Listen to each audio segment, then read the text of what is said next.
frivolity. Parties and balls, a life so grand.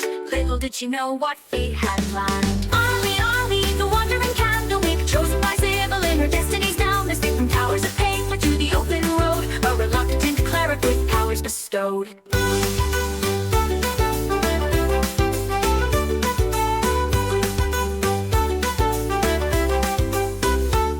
From luxury, thrust into robes, surrounded by tomes and dusty old globes. But Ollie's mind, sharp as a tack, mastered the legalese others did lack. Contracts and bylaws, she knew them all. Her litigious prowess made bureaucrats fall. In mazes of paper would she find a way to bend the rules and save the day.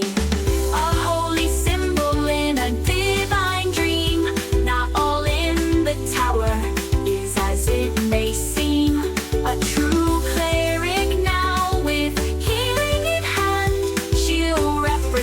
the tower across the land. But Arlie sees more than meets the eye. All timelines at once, futures that fly. Past, present, future, all intertwined, sometimes leaving the present behind. But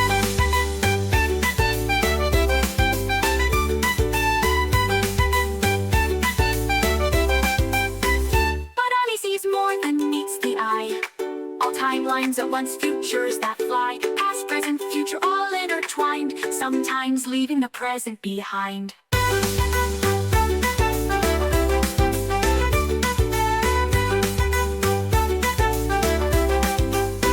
Library cat, shrouded in mystery, follows Audie through every history. With glowing eyes and silent paws, it guards her path without pause. Arlie, Arlie, the wandering candlewick, chosen by Sybil in her destiny's now mystic. From towers of paper to the open road, a reluctant cleric with powers bestowed. Cut from luxury, thrust into robes, surrounded by tomes and dusty old globes. But Ollie's mind, sharp as a tack, mastered the legalese others did lack.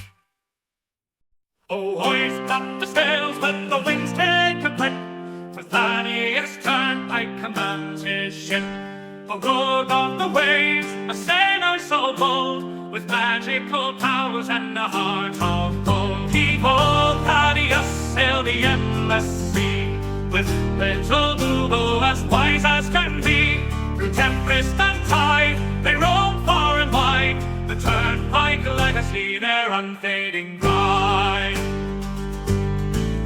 From the mighty Turnpike line he hails, with a lineage of captains braving the gales. A scion of seafarers fierce and grand, with the smell on his lips and the sword in his hand. Behold, Thaddeus, master of the spell, with little Boo-Boo through heaven and hell. They dance with the stars, they flirt with the dew, their laughter echoes in the ocean's blue.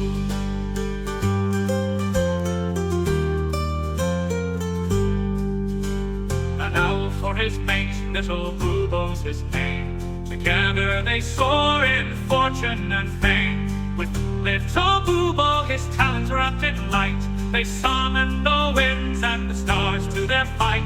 A curse of great power, a gift or a bane, Thaddeus wields it with little to fame. A rogue with a charm, a sailor with flair, he faces each curse with nary a care. Behold, Thaddeus, the sea's arcane knight, with little Boo-Boo in the pale moonlight. Through whispers of magic and the salt-laden air, the Turnpike adventure none can compare.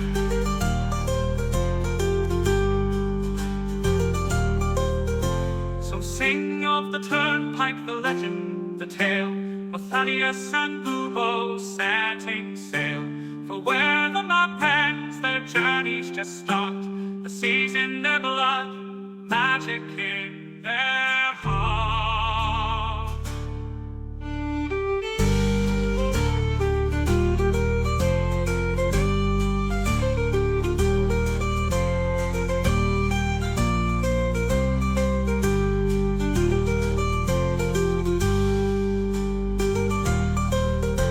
So sing of the Turnpike, the legend, the tale, of Thaddeus and Boo-Boo setting sail. For where the map ends, their journeys just start. The sea's in their blood,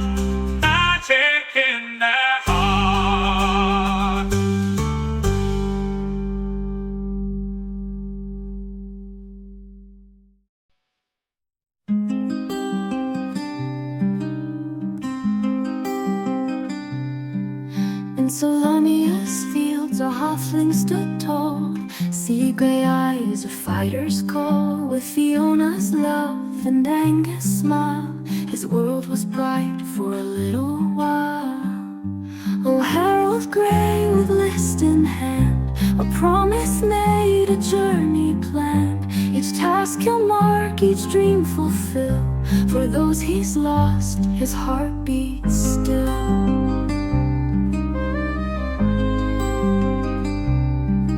From Zakar streets to golden fields, their family loved the greatest shield. They dreamed of wonders near and far, penned on a list beneath the stars.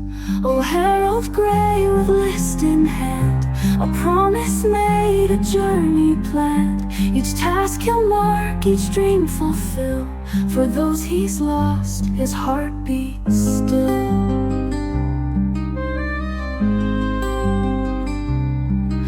Young Angus fell on distant shore, while Fiona's kiss would come no more. A drunken noble, a vengeful blade, left Harold's world in darkness laid.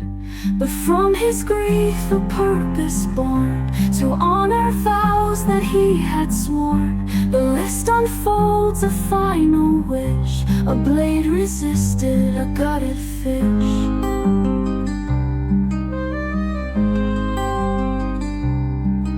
Now Harold roams through joy and strife, to live for three in one short life.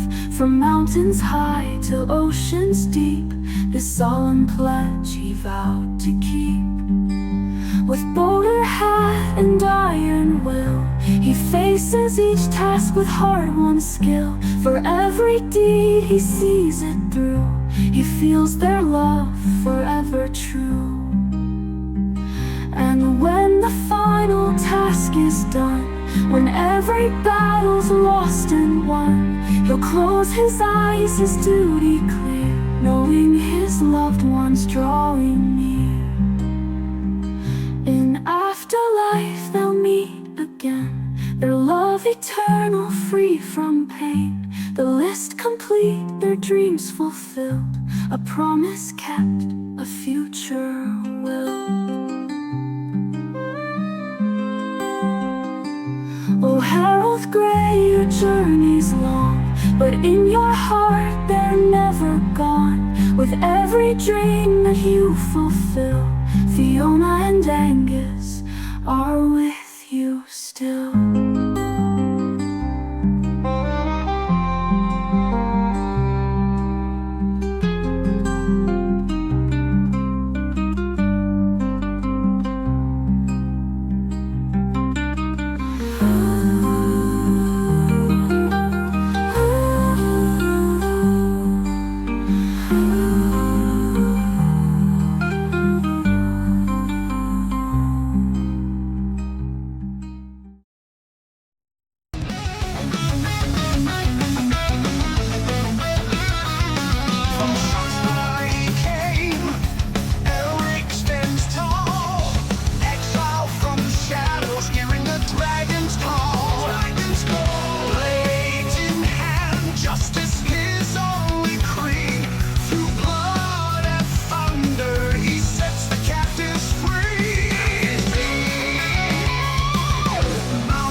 Hello. Hello. Welcome back to Your Legion, the D&D game where you, the audience, can join in and be part of the story. Because in this game, you are Legion. Get it? Get it? My name is Coy. I'm going to be your game master today, and I am joined by some faces you may recognize. I have Claire Hogan. I have windows on top of windows, so I'm just going to be like somewhere over here is Claire Hogan as Arlie Candlewick. And then I also have somewhere else around my face, Michael Keane as Harold Gray. And in one of the other boxes near and around my face, Sam Gilroy as Thaddeus Turnpike. And joining us in a moment, he'll be coming in hot, will be Sean Boyd as Aelric Tiamaticus. He has not abandoned us. He will be back today. Normally, this is where I would introduce Legion, but things happened last year. Legion is in pieces. At least we know the head is somewhere. So before we jump into today's play, I wanted to do a little warm-up game with our party and help our audience out a little bit. We're going to go around the circle as it is. I'm going to go in the same order I introduced everyone in to share just important plot points, character information, questions, cool dramatic moments from the past, loose threads, in a segment that I like to call Previously On. Cue my sound cue. That's high production value. Michael Keane, why don't you get us started off with Previously On? You didn't tell me what to do when we do this. I don't know. Share important plot and character information, questions, or loose threads on a segment that I like to call Previously On. Michael Keane, why don't you share Previously On? Previously on Your Legion, the party got transported into a alternate reality by some evil force that they didn't understand and inhabited the lives of their alternate universe alternates. While there, they discovered that the link between their worlds was the roots of the world tree that had been somehow corrupted. And when they returned to the real world, they discovered that Arlie's world tree signet had similarly been rotted or corrupted somehow. Rot. Yeah. Cool. Yeah. Thank you. What would be like the little snapshot clip from that previous episode? What's the like lingering image in your mind? Aelric getting all up in Salome's face and Harold just kind of going, I love it. We've been through a little bit. Fist in mouth. he's awesome. not gonna do anything. You know, he's gonna have his back public facing, but they might have a little chat. Awesome. Next up, Sam. I want to share a little something about Previously On. Well, previously on Legion, Thad was getting pretty hyped to duel, but that was thwarted by Harold's smooth talking. And then once everybody could chill out, he found out that his sister was the representative of Pontos, the god of the ocean, who seems to at least not be corrupted at this particular juncture. But gods are choosing avatars again, so. Yeah, she's a cleric of Pontos, she's revealed. And she's lost her right arm in some crazy undersea battle with a giant octopus or something. Feels like we just saw an octopus in another world. Ooh, in the Call of Cthulhu. Thank you, Sam. Strong image. If we were to have like a little clip from the episode, what's a lingering image? Thad shouting out to her as she was leaving that he would happily come and kill her if she just waited on the other side of the border.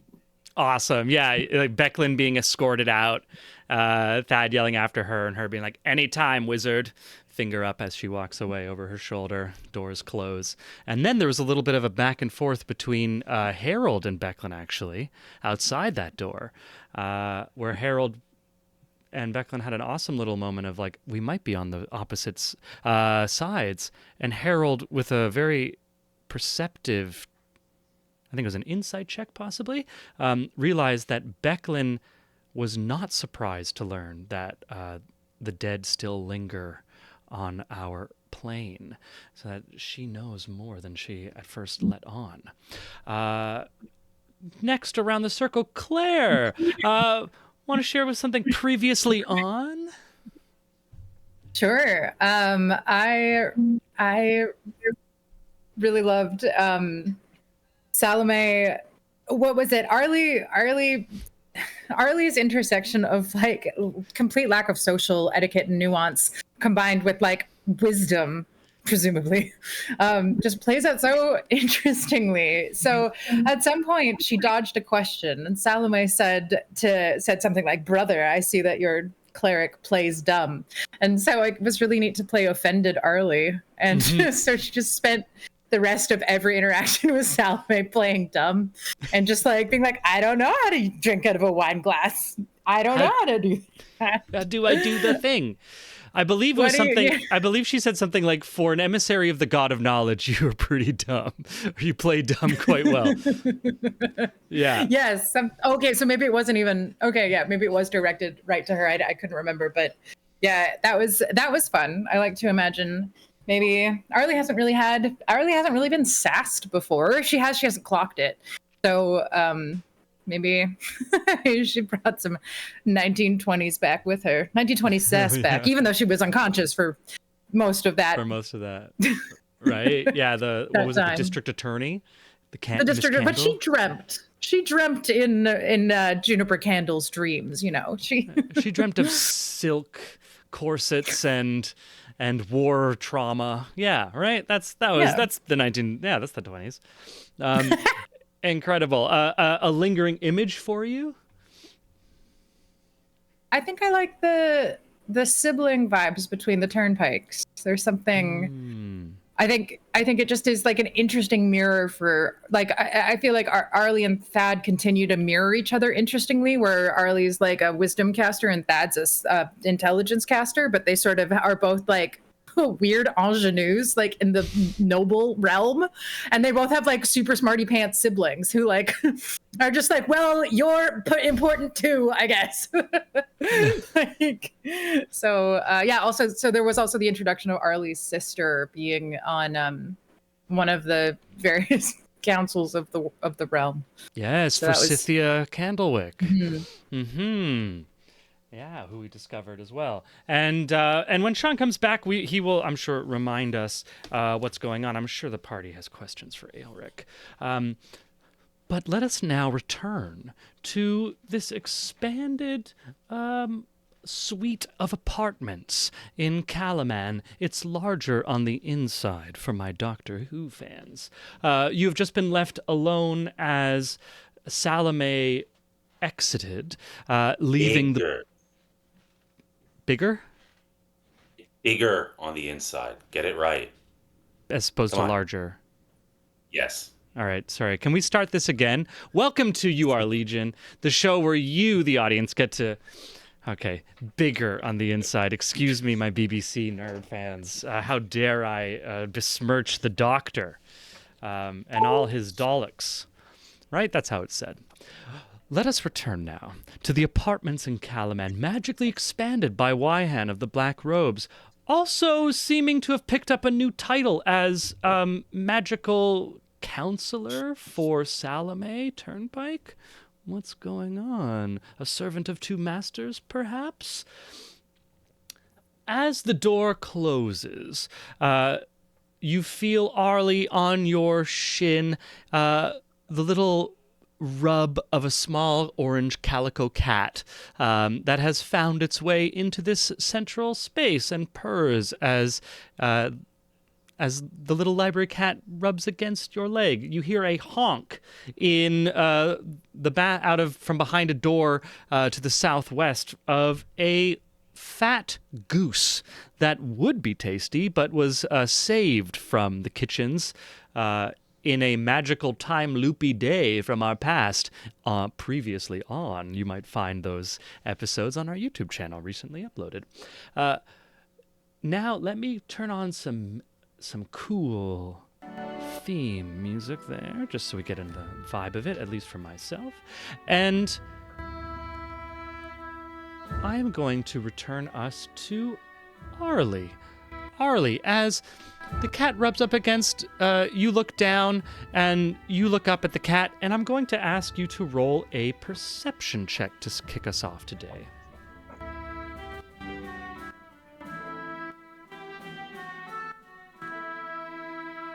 Oh, you're muted. All of us wait. That's For Arlie. gonna be Arlie. 17 plus 9. 26. 25. Okay, 26. Amazing. Arlie, as you look down at Library Cat looking up at you, you see that the cat is not actually looking in your eyes in that classic way that cats do the kind of the staring test with humans to prove how much better they are than us apes.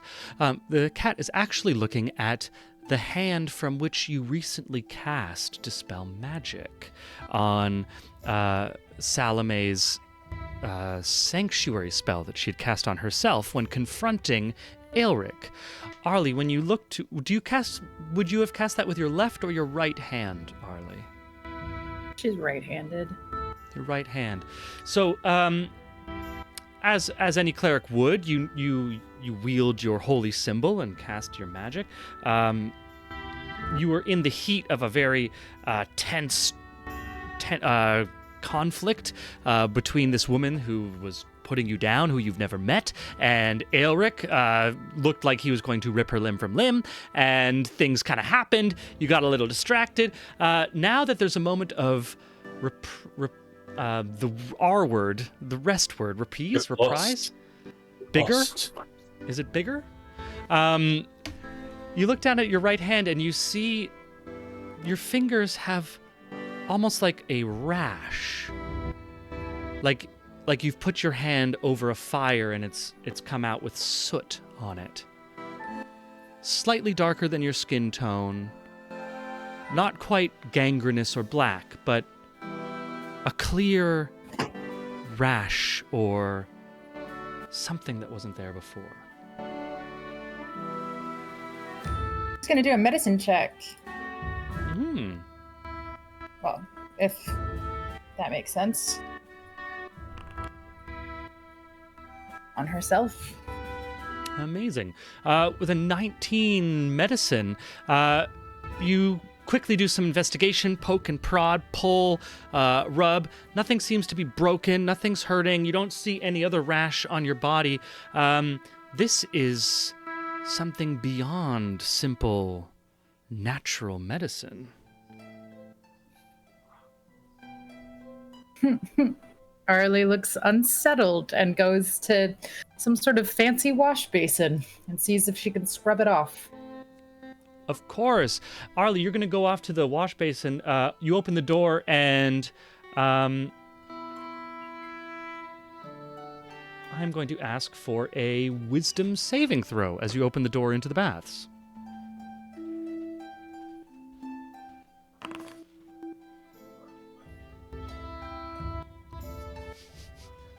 On a 15, Arlie, you open the door to the baths and are confronted by a large, angry goose that honks at you, opens its wings, and rushes at you very aggressively, casting Frightful Presence, which you fail. You are frightened by this goose. What do you do? Goose!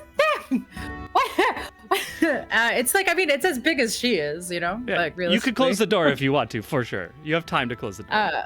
Yeah, I feel like on a failed save, she's gonna run away irrationally. Like, I don't think there's any closing of the, like, there's just like, just bolt. I love it. like she's just gonna be like, she's gonna yell and like as an instinct, because it's Aelric that saved the goose, isn't it? Right? From Yep. all those, like, it's kind of, Yeah, she's She's just familiar, gonna be basically. like, Gonna run over to yeah, help she's gonna be like, out. Eric, that's Goose. That's Goose does wreak havoc.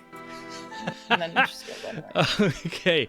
So it's good. I love it. Thaddeus, you're all in the same space at this point, so I'm going to open it up to the party, but Arlie kind of looks at her hand as everyone's kind of still, like, recovering from all of this action that's just happened. We've come out of a different world. We were almost going to fight to the death. We were just going to do this. All of a sudden, my sister's been touched by a god, and she's insulting my friend, but I don't know whose side I'm on. What the hell's going on? Arlie walks off. There's a scream, and she comes bolting out of the baths, followed by a very angry goose.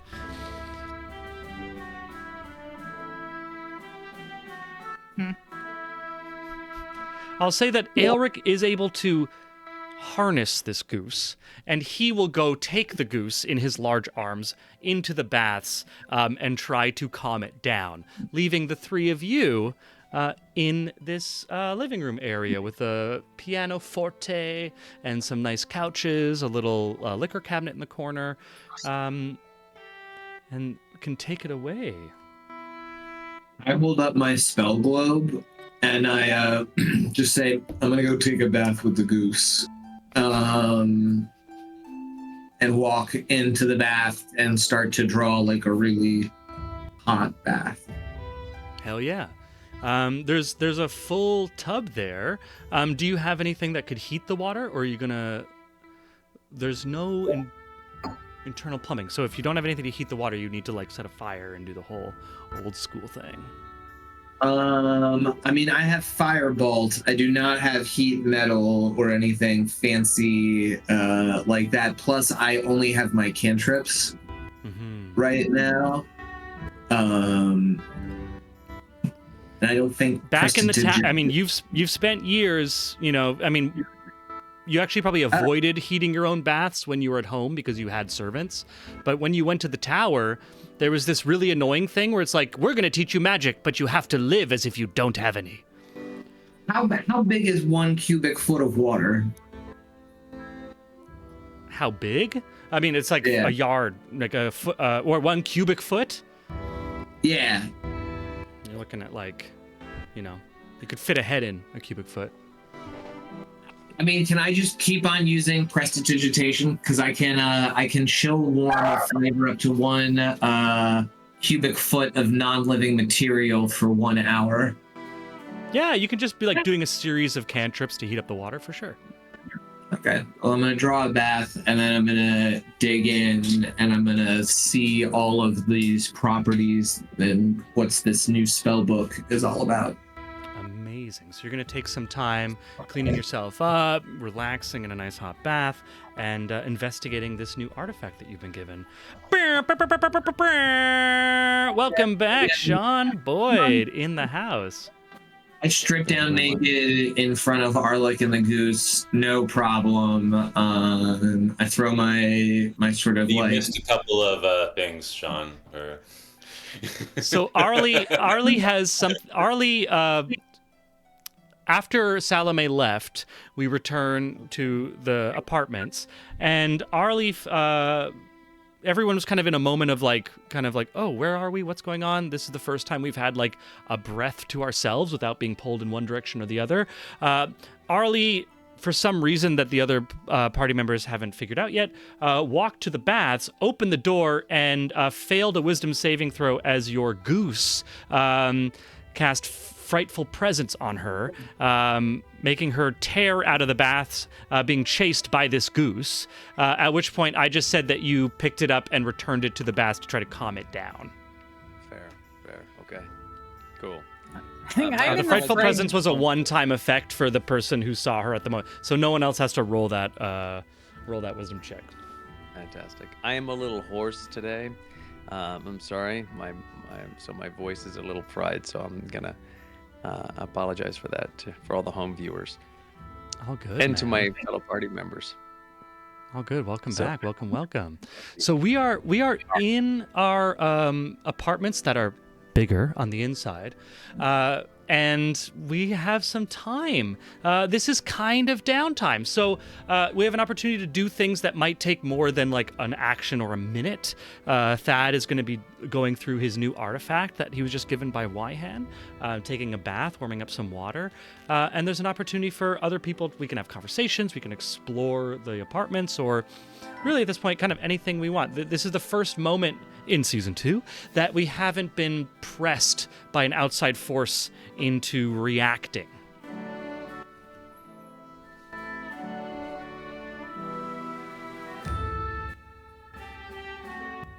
Oh, you're muted.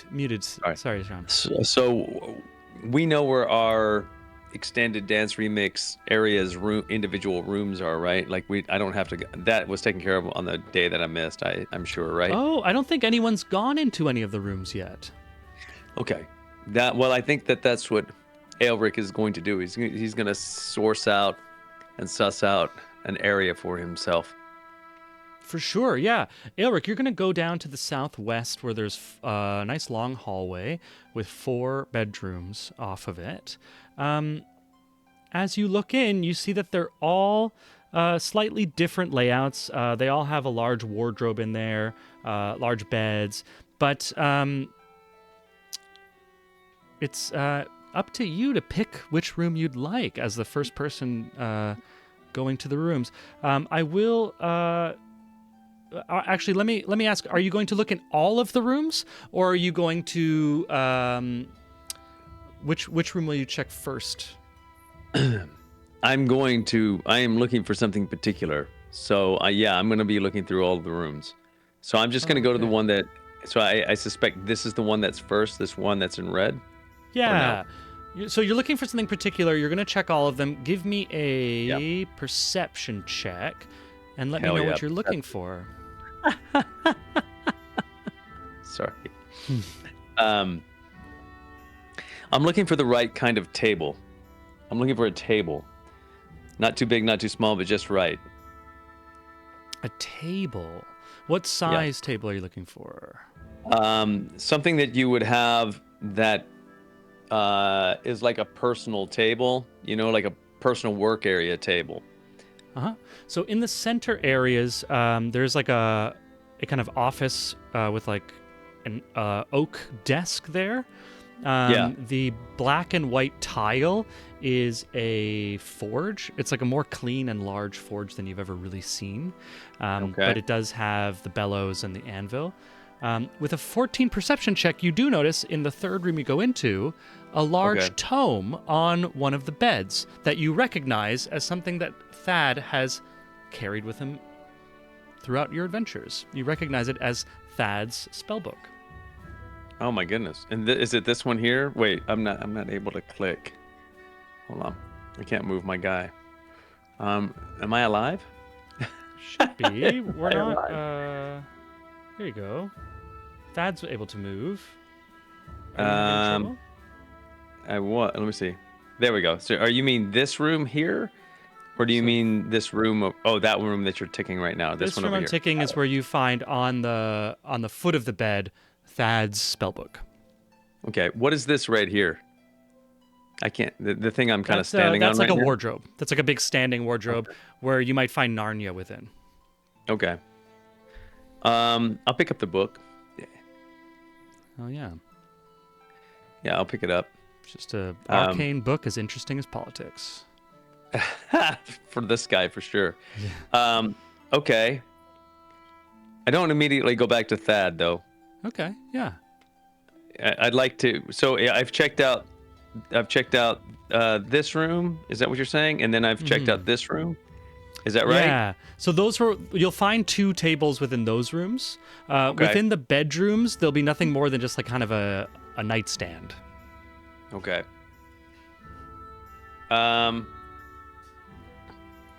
Okay then. I am going to. Can you describe the table that's in the room that I'm standing in right now? Yeah, so that room is set up as like a workshop, specifically metalwork.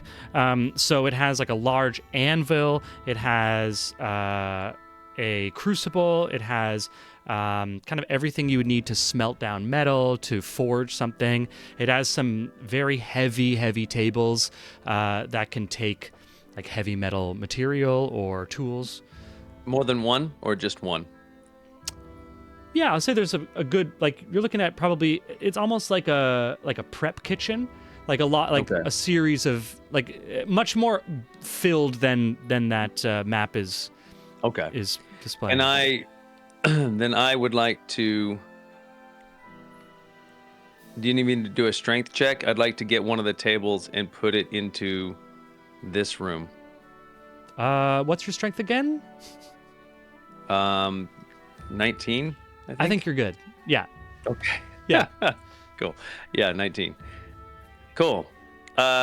Great. So I'm going to move one of the tables into this room, and I'm going to place it. We can't really do it, but if I had my druthers, I would place it like in this corner, kind of catty corner. Like right Cool. here? Yeah. About there? And then I'm going to use this corner, and Aelric's going to strip off all of his armor. And Okay. leave the armor and the swords in there, leaned up against this in here, and then he's gonna grab the book and head back to the party. Amazing. So I'm just showing the chat here.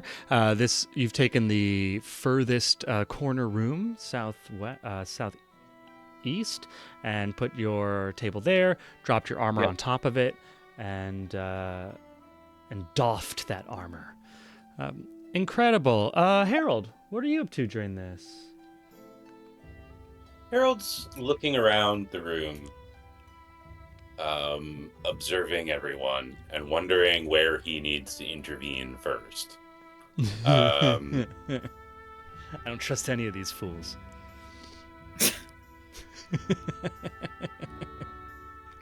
You see Aelric walk off. You see him doing. You see Arlie has. At this point, Arlie and you are the only two people left in this central room.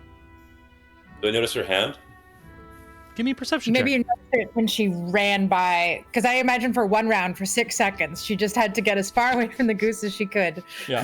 She definitely ran thematically past. I thought maybe she would have run to a window, but I'm realizing that actually would have required her to, she can't really run that fast. For sure. I'll say because there was a moment when she noticed it. So Harold, if you give me a perception check, you are an observant halfling, so certainly have the opportunity to have noticed something that she was noticing. I'll say with an 11. 11. I'll say with an 11, you noticed that she was looking at her hand, that it didn't seem like she was cut or anything, but that she was concerned about something with her hand, her casting hand. Or her dominant hand. Harold approaches Arlie. What's going on with your hand? She jumps. I'm so glad you're not feathered. Right. I don't know. The damn creature won't let me in to give it, some medical attention. Some non-magical medical attention. Just generally what, I think this needs.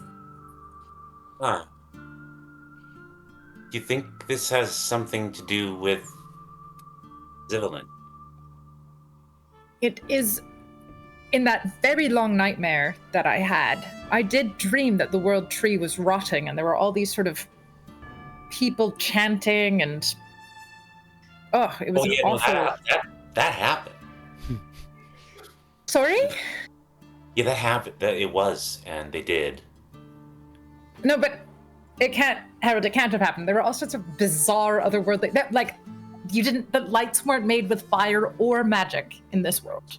And no. Yeah, they were calling it electric light. Eclectric Boogaloo.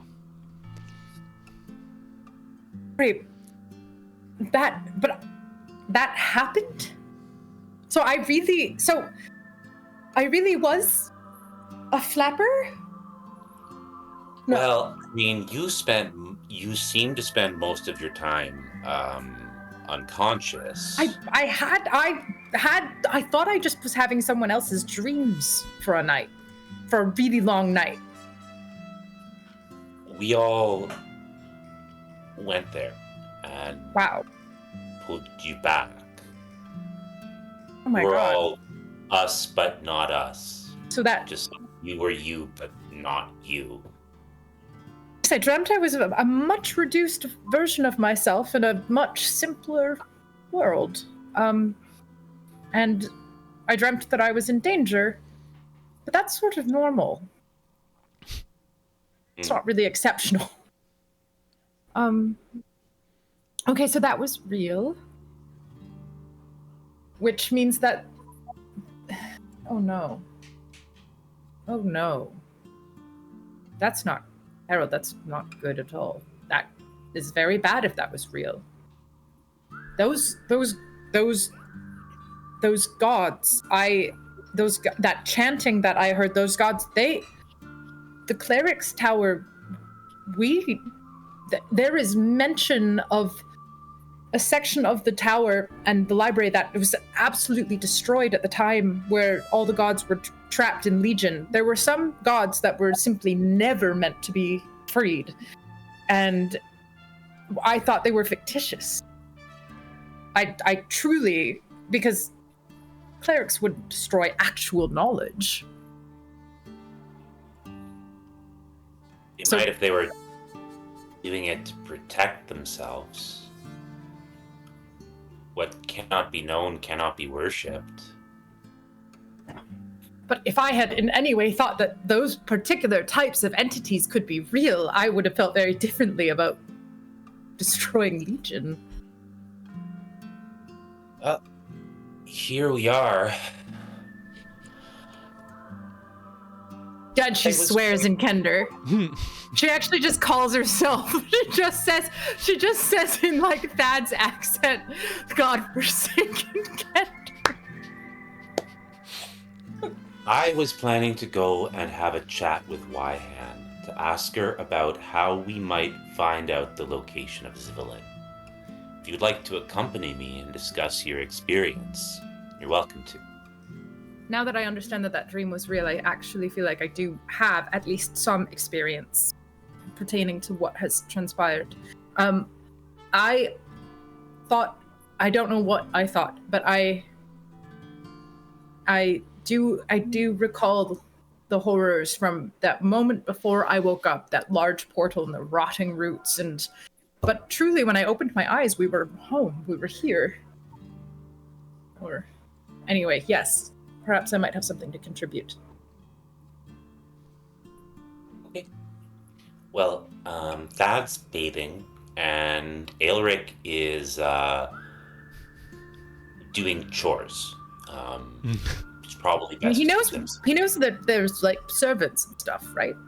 Yeah. No, I don't think that's the point. Okay. Well, You're talking to like suppose- I love how Harold and Aelric are not nobleborn. Arlie and Thad are nobleborn, and so for Arlie and Thad, it's like, you want us to do our own labor? Why would anyone do that? What is something wrong with him? Does he need a doctor? Fair. there's people. Like, how do you work off your frustration? Go ride the horses or something. Go hunting, something like this. Like A quick game of move polo. a big fuck off table and start setting up a foundry. I've got these pigeons and archery. Yeah. Amazing. So the two of you are going to take this opportunity to go seek out Wyhan. Is that right? Mhm. Amazing. Okay. I will say that the two of you head out. There is an opportunity for anyone to, if anyone wants to like say anything before they go. I'm not going to like restrict that. Otherwise, the two Or of you are to going join to. us. Sorry. Or to join us. We wouldn't stop anyone from joining. Harold's Yeah. impulse was just to give Aelric a bit of time because he seemed kind of heated. Of Okay, course. well- Yeah. Arlie's instinct would be to go and like let Aelric know that Yeah. we're what we're up to. Amazing. Aelric, how does Arlie find you? Probably either it depends on how long that conversation went. Either it's while I'm moving the table, or as I'm coming out of the room after I've moved the table? Yeah, I So think it's how- like you've moved the table, and as you're coming out, Arlie has come down the hall to find you. Yeah, and so you basically see Elric kind of dressed like his token here. Not the token, but my character icon. I don't know if you can see it. So it's just like he's got pants on, and that's pretty much pants and shoes, and that's about it. He's stripped himself completely of his armor. He doesn't have his swords. Yeah, he's as unmartial as you've seen him outside of sleeping, and usually even sleeping. Hi, Elric. Carrying sorry, a book. Carrying a book. interrupted your private reading time. And she's just a bit flustered. Is this like that moment from Crazy Stupid Love when it's like walk in on a shirtless Ryan Gosling? Like That's right. I forgot about that. I was gonna Who say can forget something, that and I image? am very distracted right now. Probably, yeah. So it's blue all over. Okay. Yeah. So I've just learned that the nightmare that I had for what felt like a week and what I thought was a night was actually a real. I thought I was dreaming someone else's dreams, and I was, but turns out to be much more layered than all of that. And so I can only assume that you, like Harold, have also had a time, and we are off to speak to Wyhan because thing is, what do they say? Something is rotten. Elric kneels down on one knee, and he just kind of looks at her, and he says, "Yes, it was all real." I can only imagine what that was like if you all were awake for the entirety. I truly thought I had an awful nightmare of danger, but that's not unusual. It was just unusual. The clothing was unusual, and the fact that, well, actually, I was rather similar to myself. Arlie, I need to take this book to Thad, but I suggest you go speak to Wyhan, as you were saying. Thad and I Okay. will catch up with you soon. Great. Okay. Arlie's going to stumble off, processing slowly. Amazing. Okay, so the party splits for the first time in a long time. Not under dire circumstances, let it be clear. Harold and Arlie leaving the apartments to go find Wyhan, and Aelric going to return Thad's spellbook. Why don't we roll a couple d20s just to whoever gets the highest roll can be the first pairing that we follow. Well, Arlie and I just had a scene, so why don't you go to Thad and Thad and Happily. How generous. Yeah. Thad, you have just finished heating the water to that perfect temperature, disrobed, dropped yourself in, and Aelric, how do you enter the chambers? The bath chamber. Unceremoniously. Classic. with bluntly. No, show me where he is. I'm just trying to. Oh, there he is. Down here. So no, actually, I'm kidding. He actually knocks on the door. Come in. So Aelric comes in, book in hand. Says, "I found this Where did you find that? laying on a bed." Oh my gosh. Okay. Beautiful. If they hadn't, I mean, how would they have had time to put all of my spells into this? I lean over to the bathtub and I lift up the orb and I show it to him. Yeah. Aelric, you see Thad holding up like a crystal or some sort of a crystal ball about the size of like a grapefruit. Okay. Much like the illuminative balls that we used to have before they exploded. Hmm. Two and a half playing years ago, but only 3 game days ago or whatever it was. Yeah, I would say short of an Arcana roll. Okay. It is one of those wizard balls. Wizards love these stone balls. I gotcha. So Elric says, I found it in the third room down the hall to your right.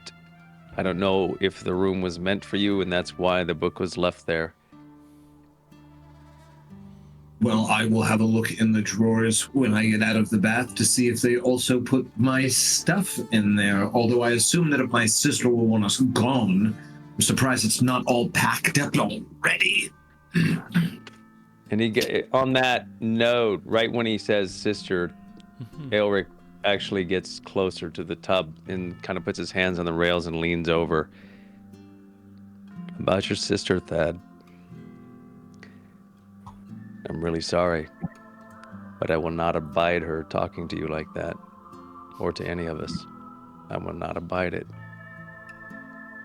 Well, she will not abide having her will turned, so I will enjoy that contest of wills. Okay, but you're okay. With Just okay. I'm sad she's missing her arm. And she's been picked by the god of the ocean, while I've been picked by a decrepit god of a tree that is, I guess, wilting or something. Will I make an enemy of you if it comes to that with your sister?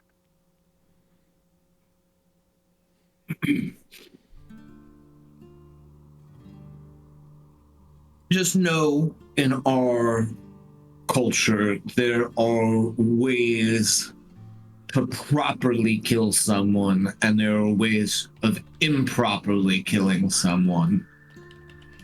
And before you attempt to kill someone, I say pick the appropriate one.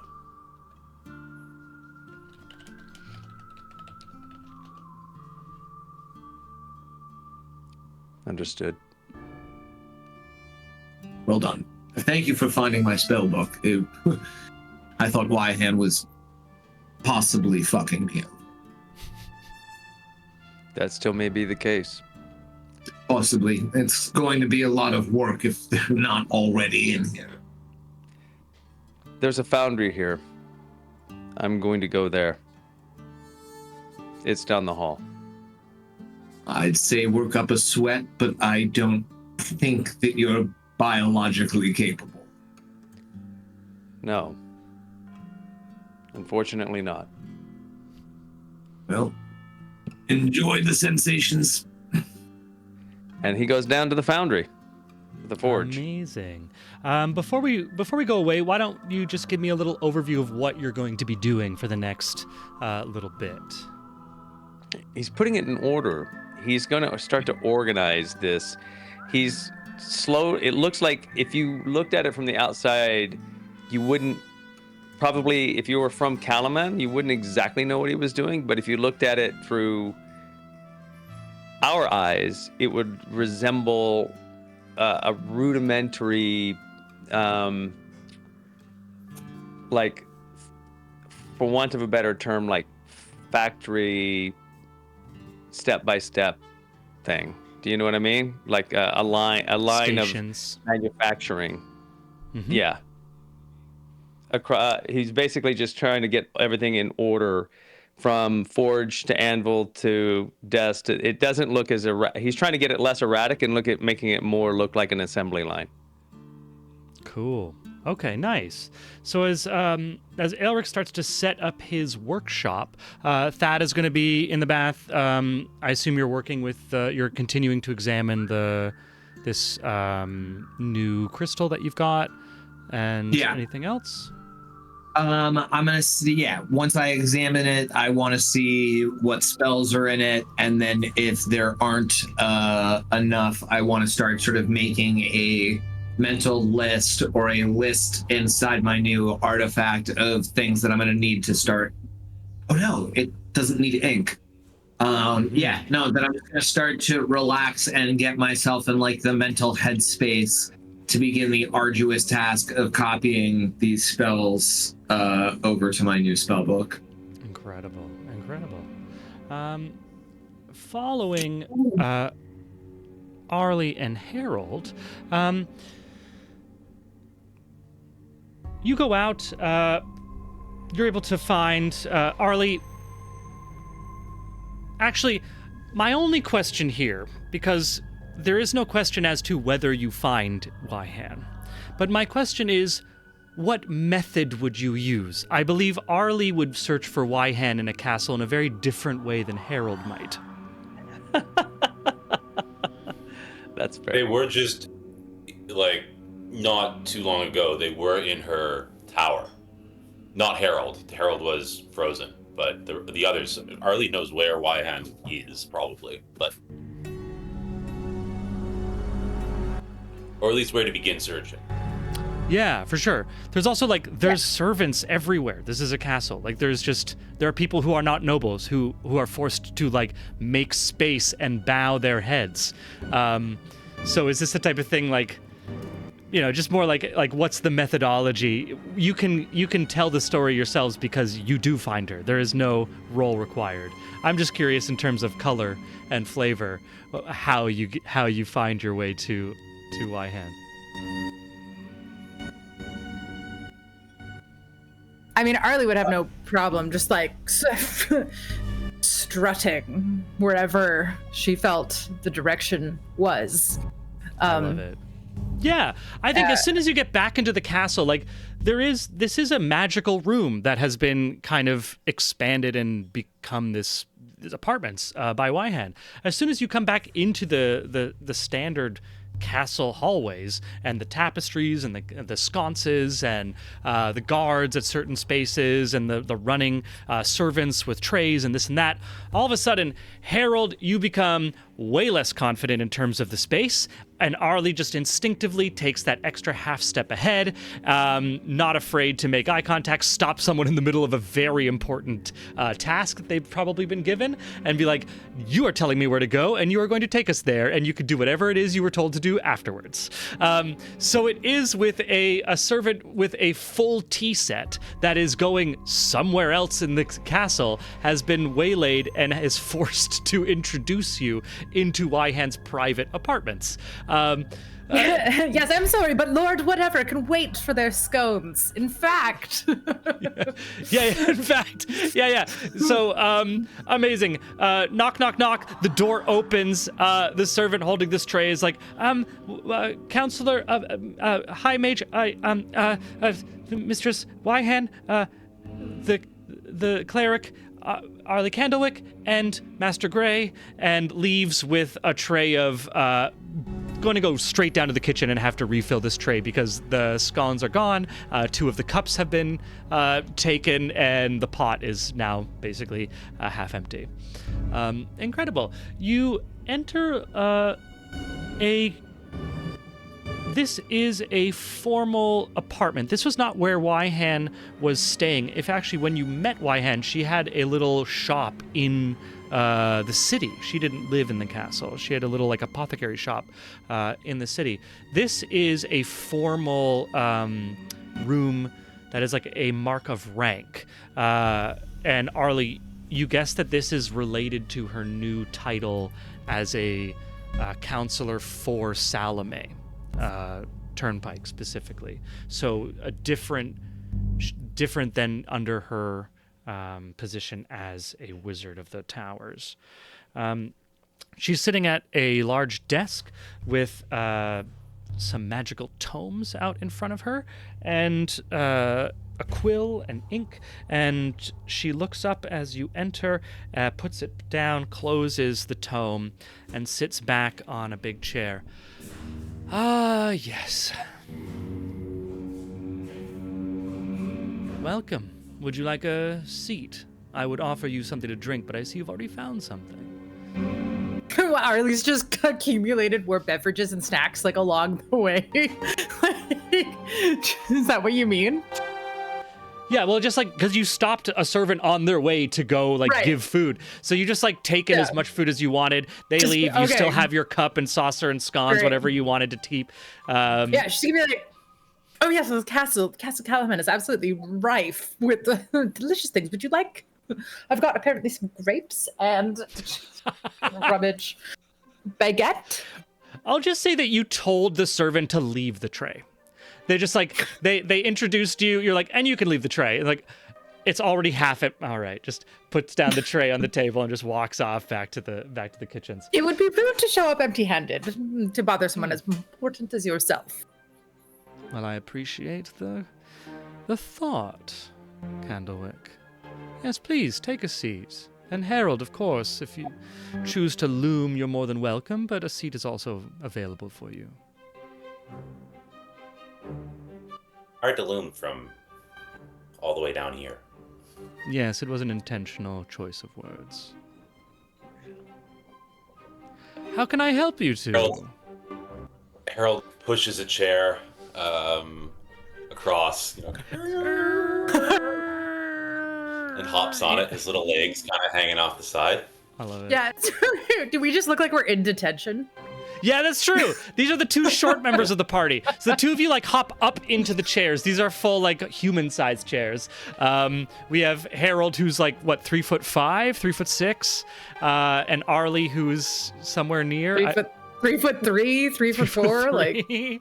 So I'm gonna say I'm gonna cut to this. Once you like squeak, little hop on.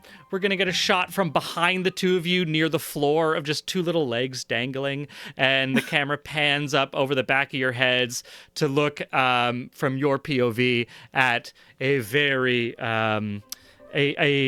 a Yhan of dark black robes who clearly has practiced this look of disdain over centuries.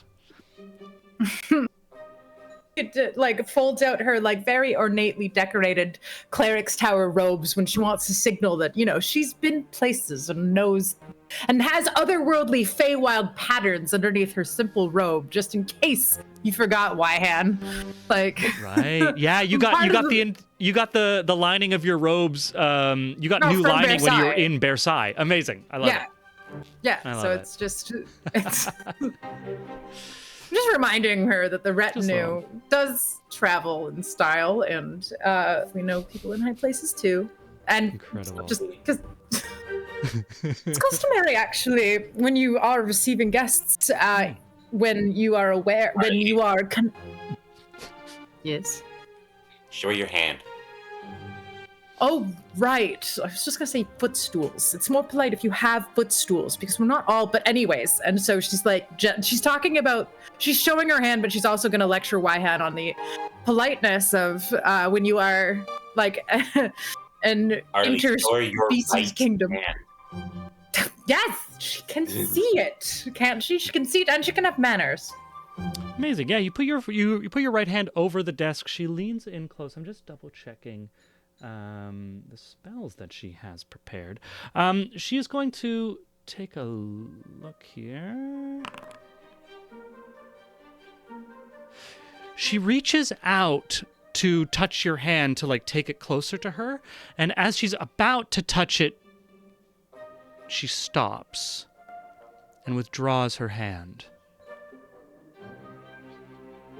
And then she sits back and she says, I suppose this is from the time you were absent this past week? This is actually from like 20 minutes ago when I got mad at Salome, or however long ago, half an hour, 45. But this, on the other hand, and she pulls out a vial of dust because she's collected the disintegrated holy symbol, and she's put it in like, some sort of tincture jar. Yeah. This is, and she's just gonna can I do a quick little insight or something? Because Yhan hasn't always felt like she's on our side. I think Yhan is a resource, but Yhan is slippery.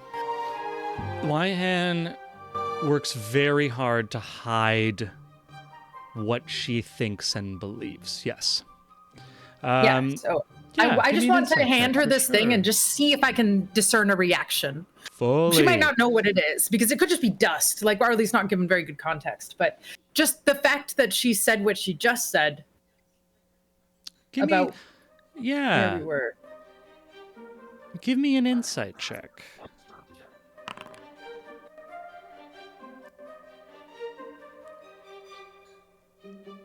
Ew. Is that right? Am I looking at Did it Nat- roll? Did you roll a nat 20? Oh, yeah, I did. I did roll a nat 20. Incredible. Arlie, I'm going to say this nat 20 begins when you put out your hand for her to look. And the first thing that triggers is that she doesn't touch your hand. This is a powerful, powerful wizard who has very little of fear from anything. She's lived for centuries. She was alive when the war ended 350 years ago. And she stops herself from touching this rash on your hand. You take out the vial and you see that she doesn't take it from you with her hand. She actually casts Mage Hand, and using the cantrip, uses this spell to pick up the vial. Even with the glass containing that dust, she is very, very nervous about what you are showing her, and she does not want to have it touch her in any way. As Wyhan is working, Harold has an idea. Mm-hmm. If you have more insight to give Claire, keep feeding it to her, and then I can tell you what it is. I'm going to say with a nat 20, Arlie, you see something that you have not seen in Wyhan before, and it is so masterfully concealed that it's only there for a heartbeat. But it is ignorance. She doesn't know what she's looking at. And it is fear. Harold.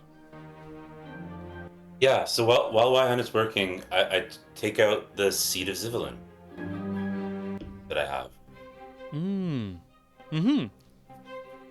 You take out your Seed of Does Zivelin. it also turn to ash?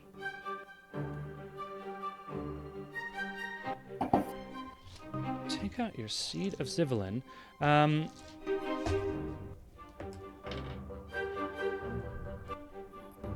You take it out. In your pocket, it feels normal. When you hold it in your hand, you see that, yes, it is.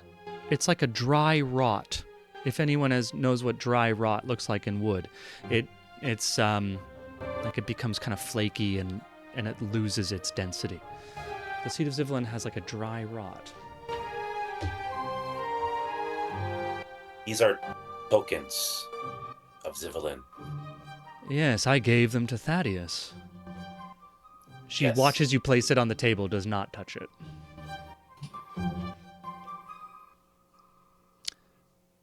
This just happened, you say? Since we got back.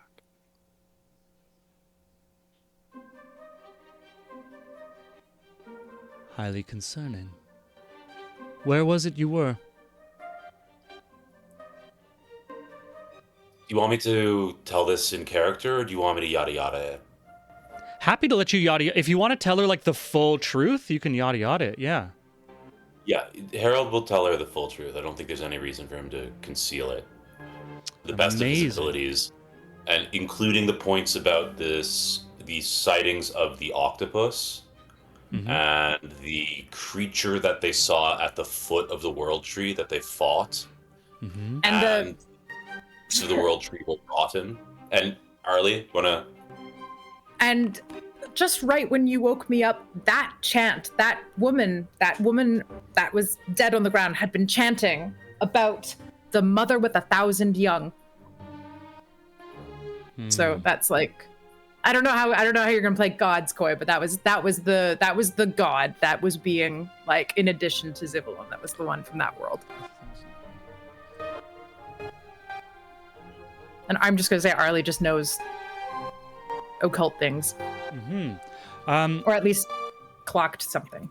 as you're going through, it takes a few minutes for you to explain this whole story to Wyhan.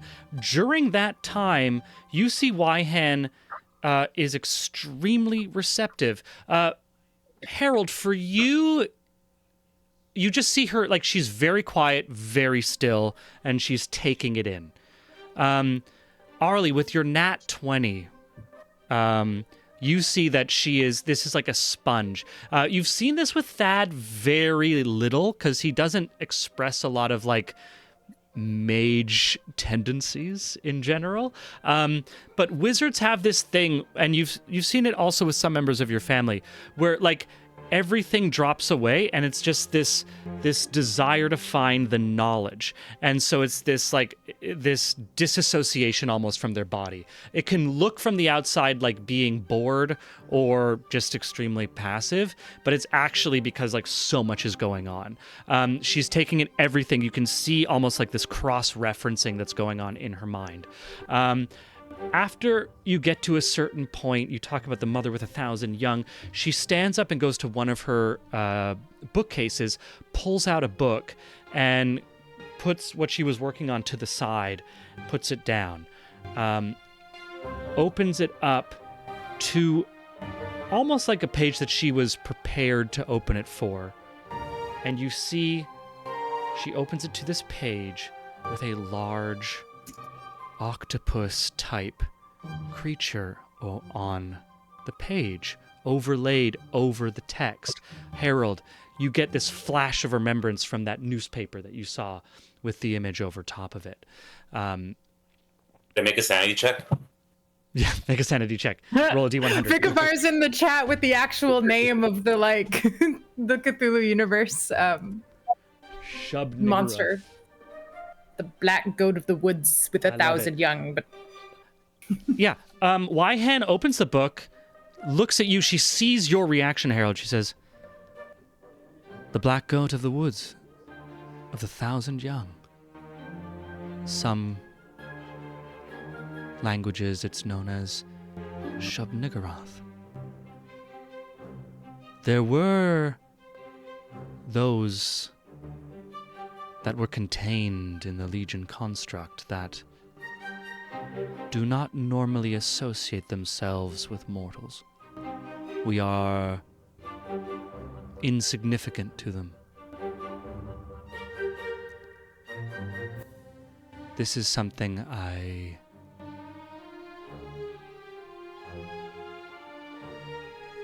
gonna give her... Now, she goes to her door, and you see that she actually locks the manual lock on the door to her chambers. And she comes back to you, sits, and turns the book over so that it's facing you, so it's not upside down. Wyhan, by the way, rolled a nat 20 on her religion check.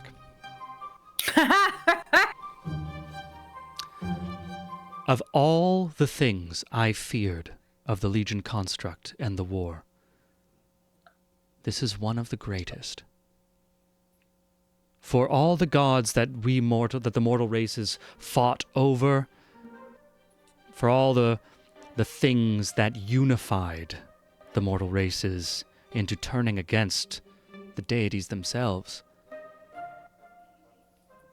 there were those which never touched our land, because we were nothing more than a speck of dust. Creatures of darkness, of chaos, of insanity. And while they may not have known or cared for our existence before, they were trapped within the Legion construct, and I have always feared how they may react were they let free again.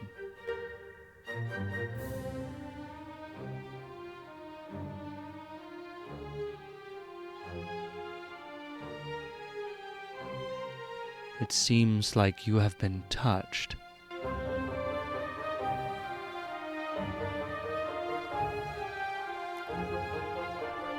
I cannot speak to its capacity, its power, its desires. But what I see here is that you have touched it, it has touched you. And it therefore knows that we exist.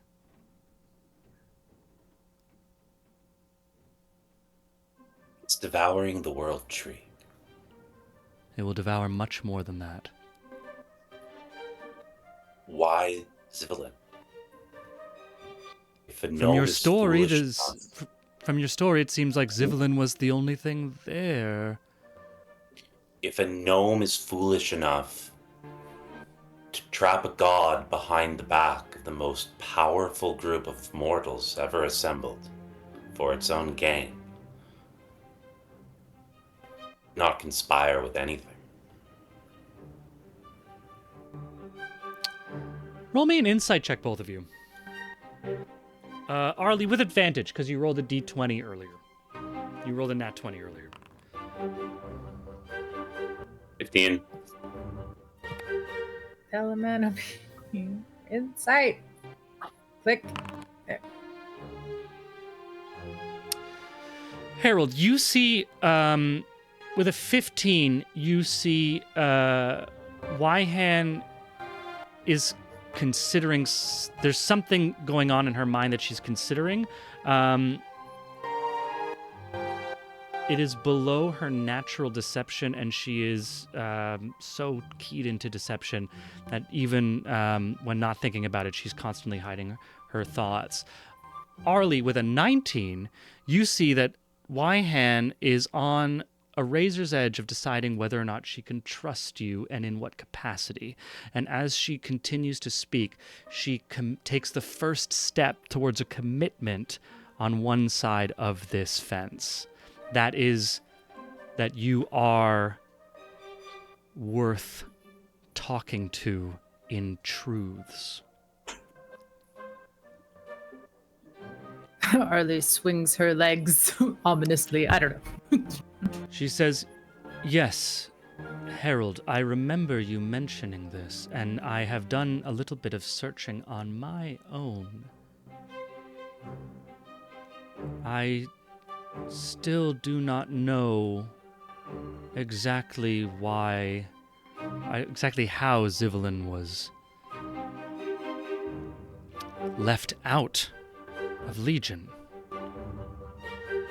But it makes perfect sense that the gnomes would want to use it.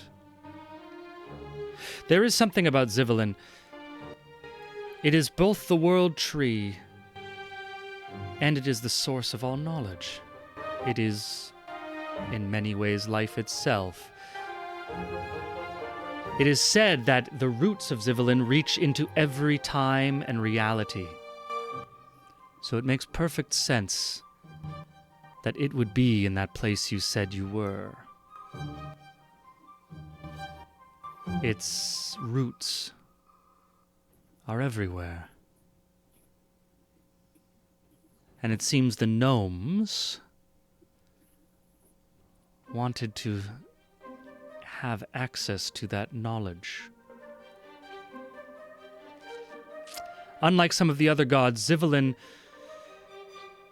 does not have the same desires to influence the world. To put it bluntly, I'm not sure whether Zivelin was captured at all, or just left. Why would he be left out? I mean, Zivelin has no sense of agency the way we know it. Zivelin is merely exists. That's true. You literally can't be like a war cleric of Zivelin. You can't. It's not. Nothing would happen. Exactly. But were Zivelin to be contained within Legion, much of what the gnomes try to do, their, what do they call it, machinations, might be lost. Their inventions, their creativity. Whether through fear or through greed, they seem to have left Zivelin free.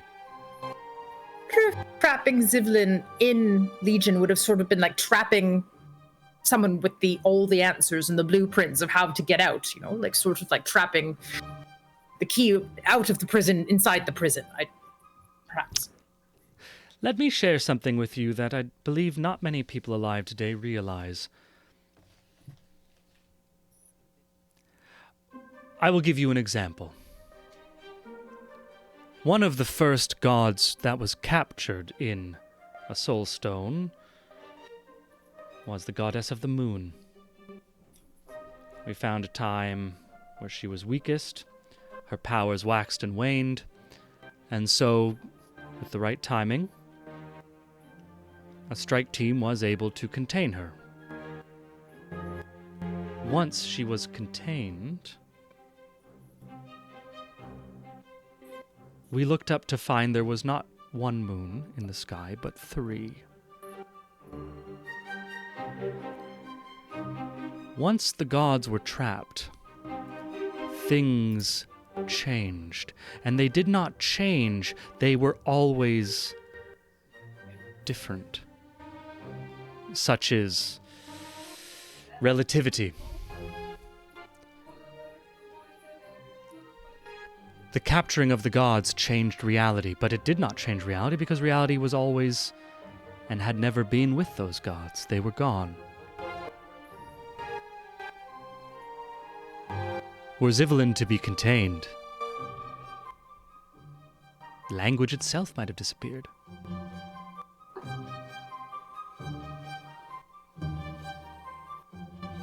So what you're saying is you knew. You knew all along. Back then, you knew that you'd left one out. Interesting. I did not know until Harold told me just today.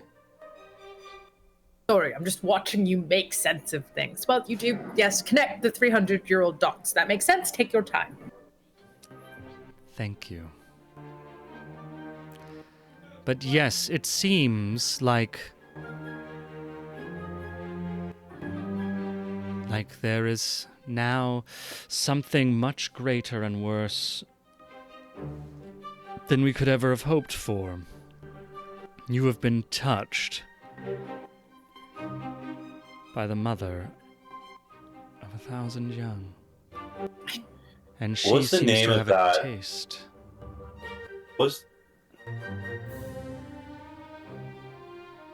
Wait, what was the name of that monster we fought in the Feywilds?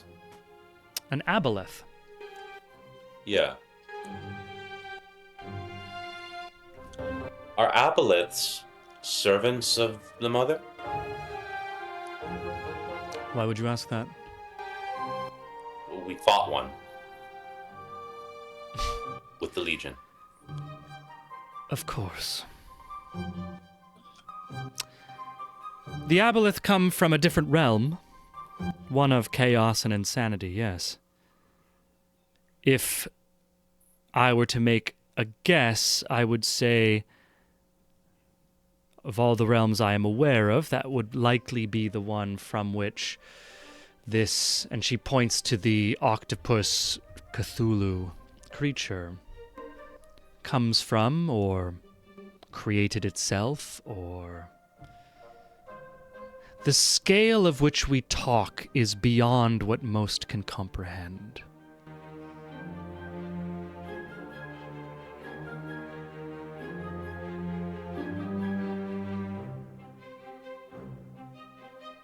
I will tell you this, Arlie Candlewick. If you cannot rid yourself of this taint, you represent a danger to everything here in this realm and on this plane of existence. Well, that's great. No, it's not. It's the opposite. Kender's right.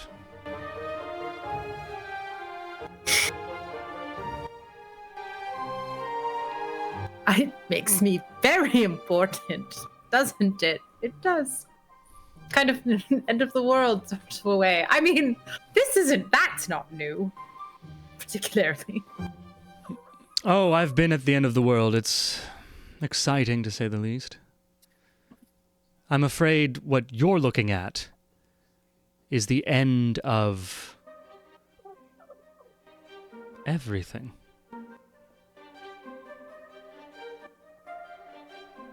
Oh. Right. So where would you start? Where would you start if you were trying to avoid the end of everything and it was sort of starting with your manicure? Where would you? I would start by not casting magic. Every spell that you cast invoking Zivelin will send a signal through the roots of the World Tree. Roots that have already been touched and corrupted by this force. Every time you cast magic will be like a signal flare, guiding it.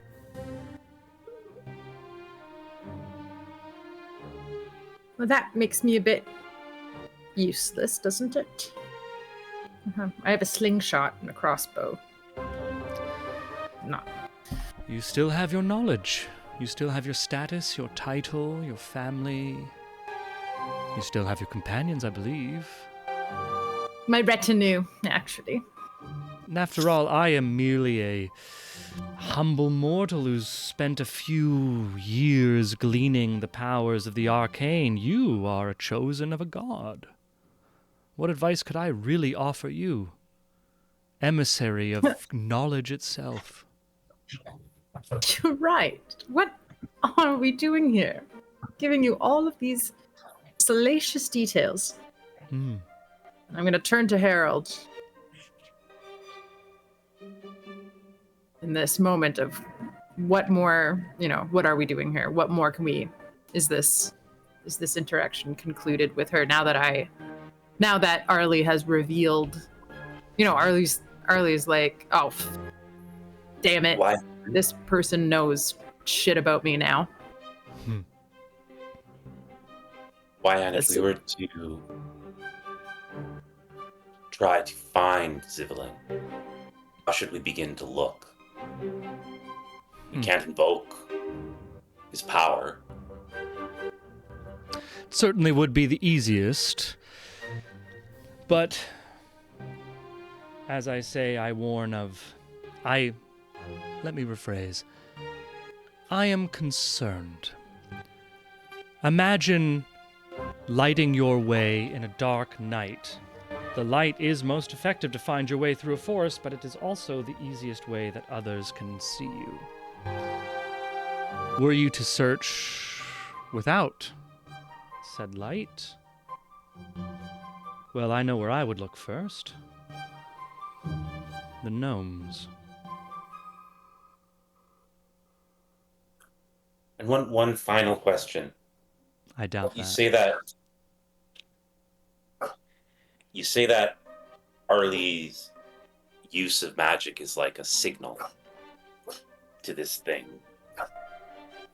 Could this... Sorry, my familiar is barking. Just a moment. Crystal?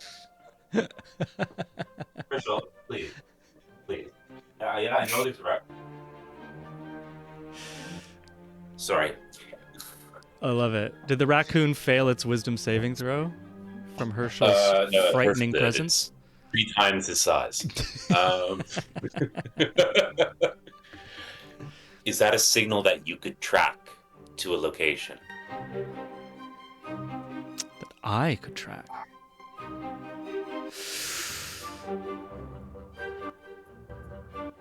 You were talking about back to... And this is where I'm going. Sorry, I'm just going up to...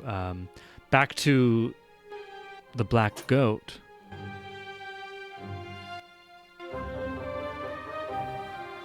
Rotting the World Tree. Zivelin is the World Tree. We find the Black Goat, we find Zivelin. I'm afraid not. Zivelin's tendrils reach into every plane of existence. From what you described in your story, it seems like the tip of one branch has been corrupted.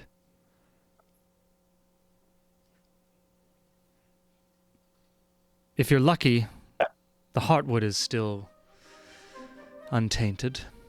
You could possibly even cauterize or amputate, however that might happen. But I do not think it is at the heart. I'm going to need the help of a lot of gods to do this. Luckily, they're available these days. Luckily, I think a lot of them owe you a favor.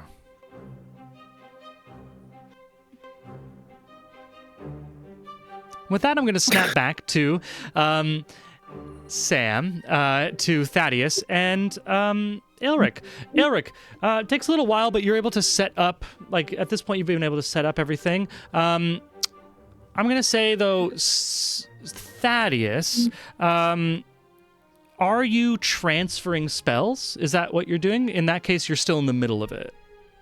Oh yeah, no, I'm going to be doing this for I do not have any spells memorized. I have a new spell block. So you're just in the middle I am of it. just going to be Thad would be taking care of this before he did anything else that was cool. So that'll take up as much time as it needs to take up. Perfect.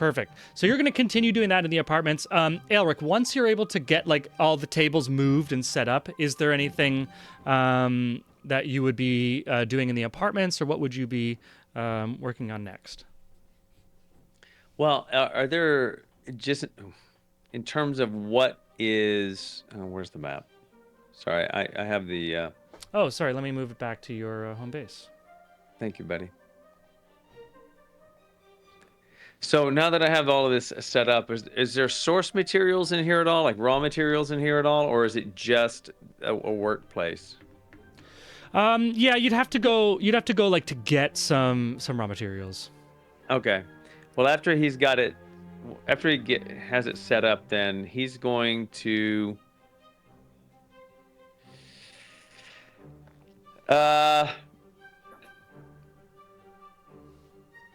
I guess he'll start sourcing stuff out of his own bag, right? So I think he's just going to get like I have things that I can use. So I mean, even if it's just like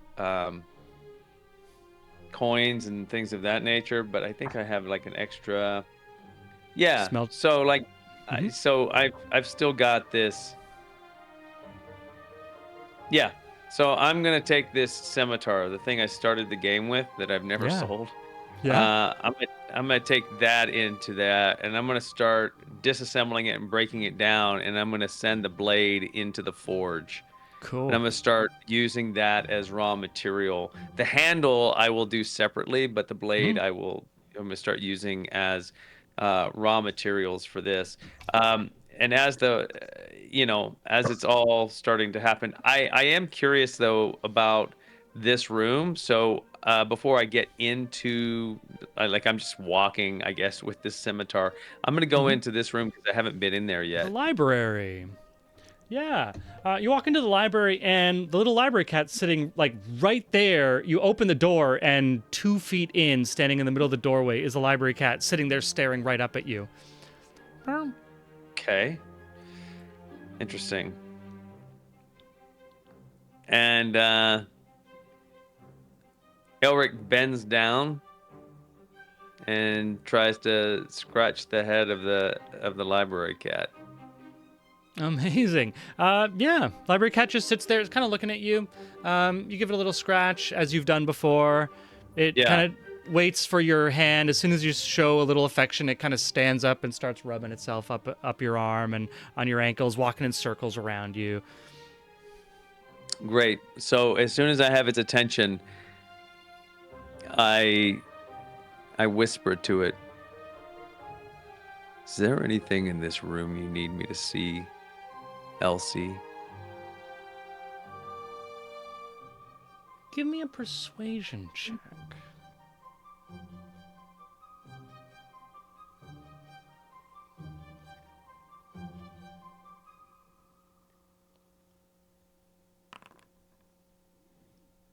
Nope. I did not Amazing. persuade that cat. With a 6, you lean down, you whisper into the cat. The cat looks up at you and does a little headbutt. into me. Into your snout. Yeah, just a headbutt right on your snout. Great. Well, if you change your mind, come find me. Damn it. It's always I always have these great ideas, but not the damn stats to. Well, I mean, so- arguably, it should be animal handling.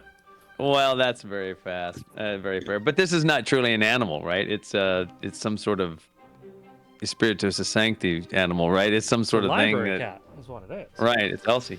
So, looking at the tomes in front of me, can I roll a perception check just to see if there's anything I might recognize that might be useful to Thad or Arlie before I leave this place? Or Arlie. Yeah, I'll say you can give me a investigation check. Damn it. Okay. Or if you're not looking through the books, then it would just be a perception check. If you are like looking through them a little bit, then it'd be investigation. I don't know that he would. Yeah, I'll just go with the investigation. So I already rolled it because I think I would be like at least looking at the. Yeah, I think I'd take some time here just to see if there was anything around that even looked usable. But I missed that roll as well. So. I think all that stands out is like there's some there's some generic history books. There's like some encyclopedias. There's a 7-volume encyclopedia of naval battles of Solamnia from 807 to 826, and they're in alphabetical order. So it's like A to D and E to Is this meant to be here? This little pedestal with the book on it, or is this just part of the background? Do you have any, or can I look at this book specifically, or is this just part of the set piecing of this room layout? Yeah, you know what I'm saying? You see a large tome. You see a large tome that's just laid out. It has an illustration of a flower on it. A flower. Yeah. It's like like a gardener's might like. So it's like the flower and the plant and the roots, like some illustration. Okay, I'll just open it and see if I can figure out anything having to do with this book, since it's set aside from the rest of the books. You flipping through. Give me a DC 10 history check, because you find it open. Right. Boy, I'm rolling like shit tonight. Amazing. No. You start flipping through it. It's just like a series of different flowers and plants. You finally close it to look at the title. It is literally a illustrated encyclopedia of it's a botany book. Herbs and plants. It's a botany book. Yeah. Okay, great. Okay, great. Well, it's a Bubo book, really. So, all right.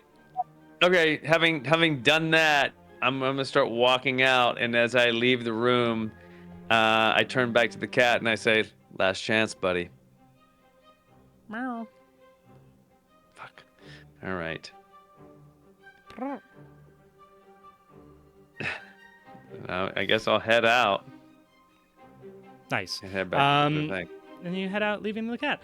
We are at 9:10, 10 past 9. Damn, So I'm going to say we're going already. to take a little break, and we'll be back. Let's say it's at 9:25. I'd like to be playing again. So for my players, if you could come back just a couple minutes before 9:25, so that we can come back playing in 15 minutes. And let me just do my little thing here. Thanks so much. Hold on tight. We're going to play some cool music for y'all watching.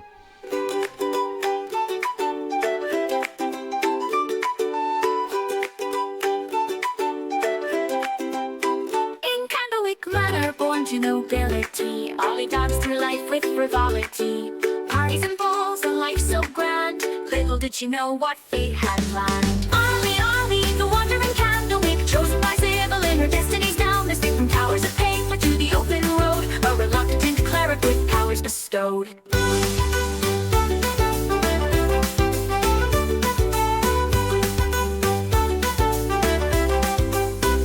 Plucked from luxury, thrust into road.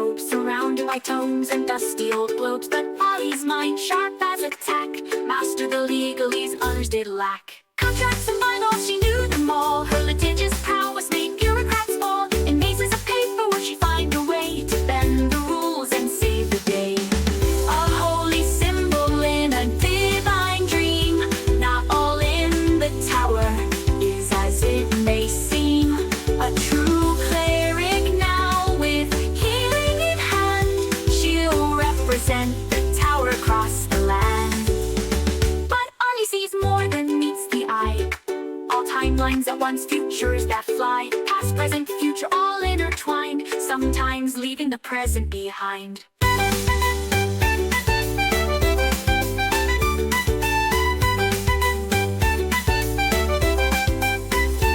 Ali sees more than meets the eye. All timelines at once, futures that fly. Past, present, future, all intertwined. Sometimes leaving the present behind.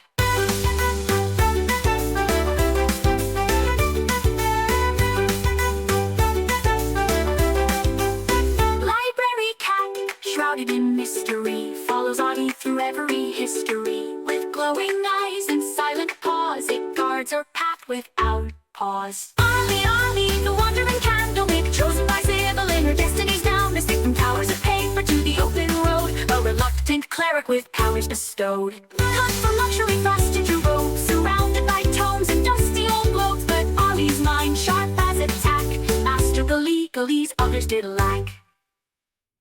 Oh, hoist up the sails, let the winds take a clip. For Thaddeus Turnpike commands his ship.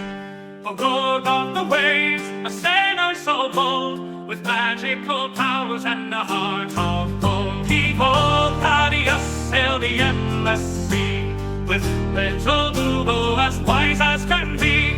Through tempest and tide, they roam far and wide, the Turnpike legacy, their unfading pride. From the mighty Turnpike line he hails, with a lineage of captains braving the gales. A scion of seafarers fierce and grand, with the spell on his lips and the sword in his hand. Behold, Thaddeus, master of the spell, with little Boo-Boo through heaven and hell. They dance with the stars, they flirt with the dew, their laughter echoes in the ocean's blue.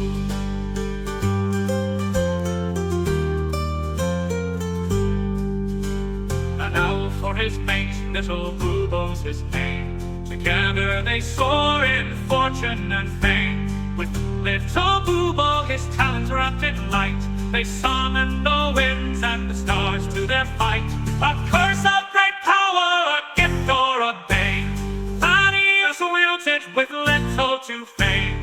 A rogue with a charm, a sailor with flair, he faces each curse with nary a care. Behold, Thaddeus, the sea's arcane knight, with little Boo-Boo in the pale moonlight.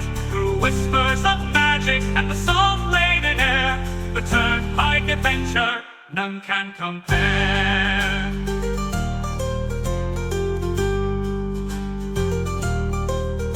So sing of the Turnpike, the legend, the tale, of Thaddeus and Boo-Boo setting sail. For where the map ends, their journey's just start. The sea's in their blood, magic in their heart.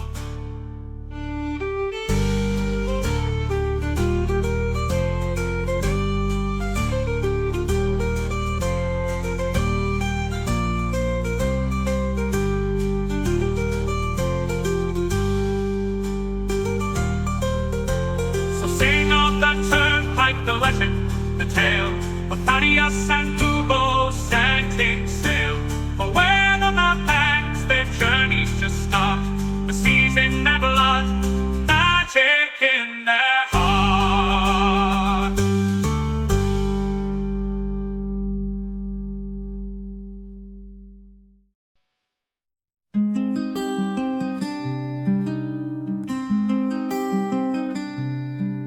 In Solania's fields, a halfling stood tall.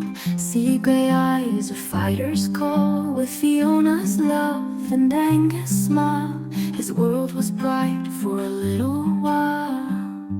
Oh, Harold Grey with list in hand, a promise made, a journey planned. Each task he'll mark, each dream fulfill.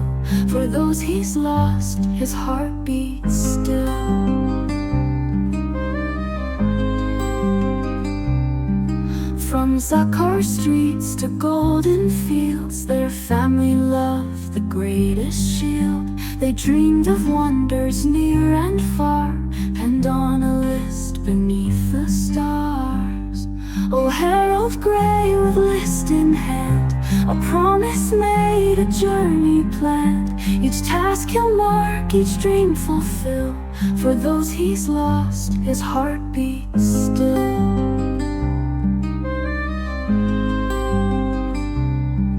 Young Angus fell on distant shore, while Fiona's kiss would come no more. A drunken noble, a vengeful blade, left Harold's world in darkness laid. But from his grief a purpose born, to honor vows that he had sworn. The list unfolds a final wish, a blade resisted a gutted fish.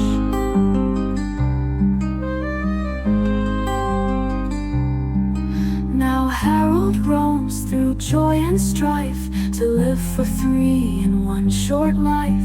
From mountains high to oceans deep, this solemn pledge he vowed to keep.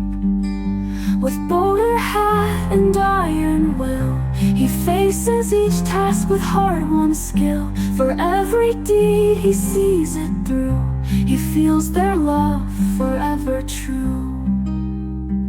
And when the final task is done, when every battle's lost and won, he'll close his eyes, his duty clear, knowing his loved ones drawing near. In afterlife they'll meet again, their love eternal, free from pain. The list complete, their dreams fulfilled, a promise kept, a future will. Oh, Harold Gray, your journey's long, but in your heart they're never gone. With every dream that you fulfill, Fiona and Angus are with you still.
Okay. Hello. Welcome back. Long time no see, listeners, viewers, friends, legionnaires. We are back. We just saw Aelric do some epic high rolls in the library. Amazing. Love it. Is there anything Arlie and Harold wanted to do before? I think we're kind of Thaddeus has some downtime. I think we can kind of just like move through a long rest into the next day unless there's something that someone wants to do before nightfall. Harold is going to go visit the gnomes. Hell yeah. The one gnome you know about in Calaman is Adelpho III, right? Yeah. You spoke to them in the time loop. So Arlie and Harold, is there anything you wanted to ask or say to Wyhan before you leave? Otherwise, you're good. So otherwise, that interaction leaves. You do feel that you might have crossed a threshold with Wyhan. She's looking at you in a different way than she did just a few weeks or months ago. A little bit more respect, a little bit more fear. Maybe fear is respect for Wyhan. It's hard to tell. Arlie, are you going to follow Harold to the gnomes? No, I don't think she's gonna go do that. I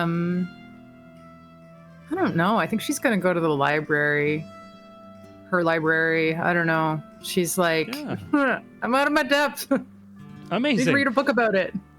Yeah. You're gonna go to. So do you want to go to the library in your apartments, or do you want to go to like the library? Like there's another library in Calaman. There's probably a few rooms with books. That would I mean, count as either. libraries. Yeah, either that or I don't know. I mean, what she'd really want to do normally would be to like meditate and try to connect to Zivlin, but she's just been told not to do that. So you were given advice by a wizard. It's advice. It's kind of like doctors will be like, my advice is don't walk on it. Like, Okay, so maybe what she wants to do is she wants to go like, is there somewhere in the city that would be a very hallowed area? I mean, it wouldn't be anymore, but maybe 300 years ago it was, or the ruins of something, or like, was there a temple district that like has fallen into disrepair or like? Okay. So I will say two things. One is you can do a history check with advantage to see if you can find an old place, or in the expanded apartments, one of the rooms that was added was a shrine. Okay, But it's this not. It history doesn't check necessarily bombs. have like the history. It was created by Wyhan. Right. But if you're looking for yeah. like a historically significant space, Oh, I kind of bombed that even with advantage. So I think that I am just gonna go. Okay, so I think for the rest of the night, Arlie's gonna be like searching through, going from like one library to another library, looking up old books, trying to find like historical records of Calaman. No. Just That was just like she was like gonna go and pray in like a holy area, but if she can't think of one, she's just gonna go pray at home. Oh, just anymore. Okay, yeah, cool. So Yeah, you're gonna go back she's to the gonna go to the apartments. shrine. There Yeah. is a shrine there. You can see at the north. So you can go there if you choose, or you can pray wherever you want. Yeah, Amazing. she could go. Did you guys clock that Vicavar gave you a search again? Oh, no, thank I you, didn't. Vicavar. I missed that. Amazing. Yeah, thank you. Yeah, I mean okay, let's try. I'll do a history again. She just figured maybe there would be some sort of do I do normal or I don't know, advantage again because she's a knowledge cleric. Yeah. That's her thing. Yeah, so just Exactly. like she's trying to use if in case it turns out she reaches out and it ends up connecting to the upside down like very 11 style, it'd be nice to be in a hallowed kind of area. So I'm gonna say, Arlie, you leave Wyhan's room. Harold goes off to talk to the gnomes. You think you need to go, commune with your god. Can't think of anything. Decide to just default back to your apartments. As you're walking down the steps, you walk past an open window, and you look out on Calaman, and you remember before you left Calaman, like, there was a lot of this kind of like the bubbling of a resurgence of religion as if you remember, Legion was just wandering around the streets for a few days as you guys took control of Calaman. Looking out at out the window, you see a congregation of people, and you realize, oh, that's a religious congregation. And following your instinct, you exit the castle, go into the city, and you find yourself at a kind of impromptu shrine that the people of Calaman have turned into this shrine of all different gods. The thing is, the gods were like struck from the history books 250 years ago. It wasn't just that they were contained.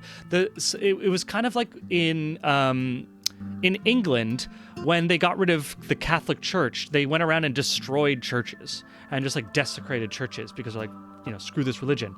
Solamnia did the same thing. Solamnia went around and destroyed any religious site they could. So that also means like a lot of the names of gods were lost and a lot of like the symbols. Like it's been over 10 generations for normal people. So what it is this hodgepodge of different symbols, made up symbols, invented things, just people trying to reach out to something beyond their day-to-day. But what they have done is they've found a location that was the site of an old temple. The denomination of the temple has been lost over time. It was built on top of, but the bakery that was built on top of it has at this point basically just turned into this congregation, and the owners just take a collection, and because of so many people coming in and so much desperation in Calaman, those little donations more than covers whatever cost the bakers were needing. And actually, it's kind of hard to get flour these days. So the baker has turned into like a little impromptu, like, clergy person themselves, and you find yourself in this hallowed space with just other commoners who are brave enough. Some of them hide their face because there's still this stigma, and you find a place where you can do some praying. I'll come back to you so you can think about, and maybe if you want to throw in the text, what you're searching for, what you're asking for in your prayers. Yeah.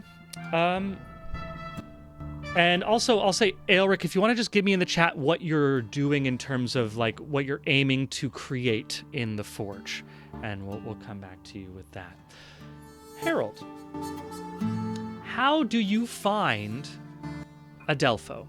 I'm not going to say you need to roll for it because we're in a state where you're not going to fail this search. Harold makes his way into the dungeons where he knows the workshops are.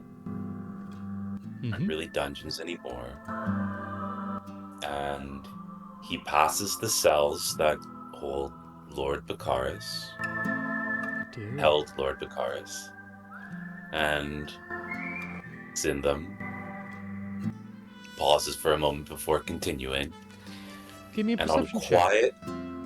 Pardon? Give me a perception check as you pass the cells of Lord Baccharis. Oh, 11.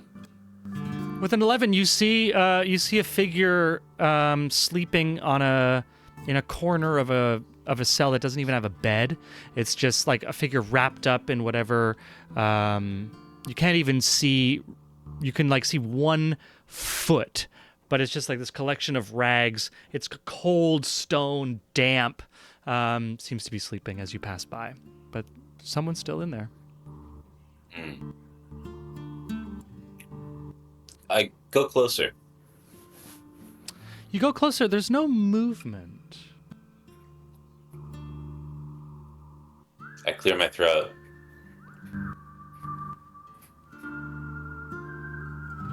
Now that you've stopped and are looking, and actually, as opposed to just kind of like passing by, it takes you a moment, but you've seen a dead body before.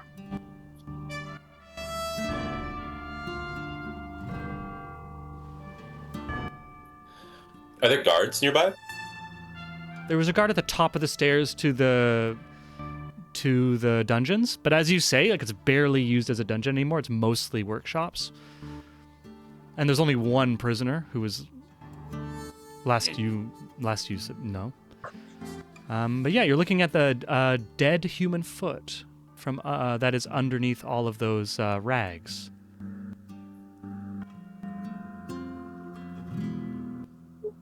Harold leaves and proceeds to the workshops. For sure. You leave whatever's under those rags still locked up.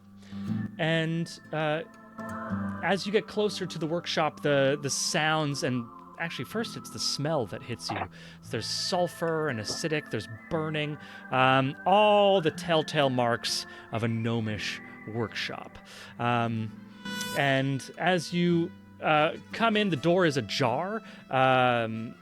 You see Adelpho with awesome steampunk goggles, like the two separate goggles, leaning over something. There's like light flashing, setting a huge shadow on the opposite wall.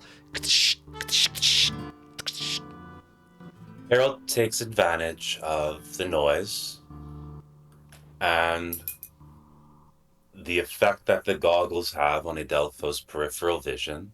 Mm. It comes all the way into the room and around behind Adelpho and to the other side. And so is now standing inside the room, as though he were in the room first. So are you standing, you want to stand behind, or you want to stand like in front to be able to see what he's working on? I'm not interested in what he's working on. Okay. But I'm interested in being a little menacing. Cool. And I think it would be disturbing for him to hear a voice calling his name from further into the room Not than at the from door. the hall. Yeah. Do you want to give me an intimidation check?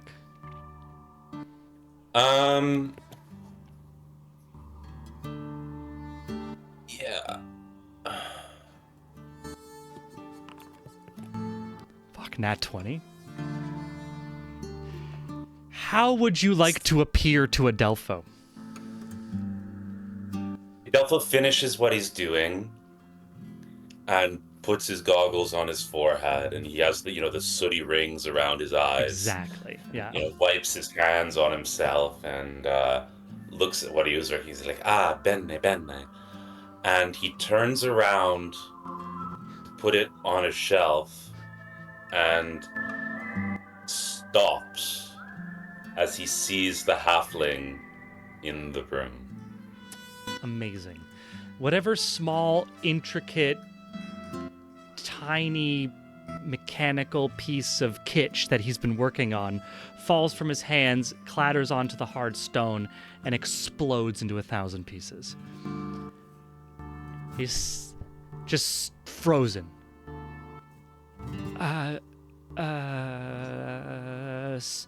Signor Gray, what a pleasure to Zivlin. see you. Scusa? Zivlin. We know. On a nat 20, Adelpho just collapses fully to the floor. Like sits down, crisscross applesauce, on the hard floor, and is just like, stares at the ground for a bit, looks at some of the pieces of the thing that just shattered on the ground, almost as if wishing that it mattered anymore. Pulls the goggles from his head and looks up, hair just like fully crazy. See, it is, it must have been expected for you to discover this. It is a great Zivlin is shame. dying. Cosa? What? Zivlin is dying. No. I throw him the seed. You're okay. He catches it, takes a look at it, turns it over. May I? Do not attempt to use it. No, of course. Do Do you want this You may to remain intact? Or may I... You may examine it. Okay. He begins to examine this seed of Zivelin. I'm getting ode to the scene in Blade Runner when the replicant goes into that cold room of the guy who's like, I just make eyes. Where you're standing over Adelpho's shoulder and he's like, I'm going to do this thing because I'm terrified of you, but also I'm terrified that you'll use any tool I have to just kill me at this point. And I'm going to roll a very important d20.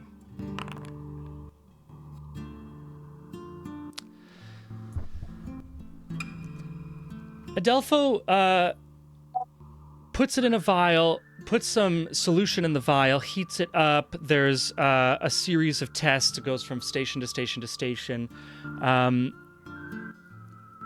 The result, at a certain point, you kind of lose track of how many steps and what's going on. At the end is a small beaker of liquid with a final drop from an eyedropper, and you see what looks like oil in water. As soon as the droplet touches the surface of the water, like smoke in water curls out in tendrils, and all of a sudden the beaker is filled with darkness, and becomes a black liquid, and then he moves it, and it's not even a liquid anymore. It's a solid. And he shakes it, and it turns into sand, black sand in the vial. He puts it down very gently on his counter and says, This is... I do not know. But it is something I would not want near me. Where is Zivelin?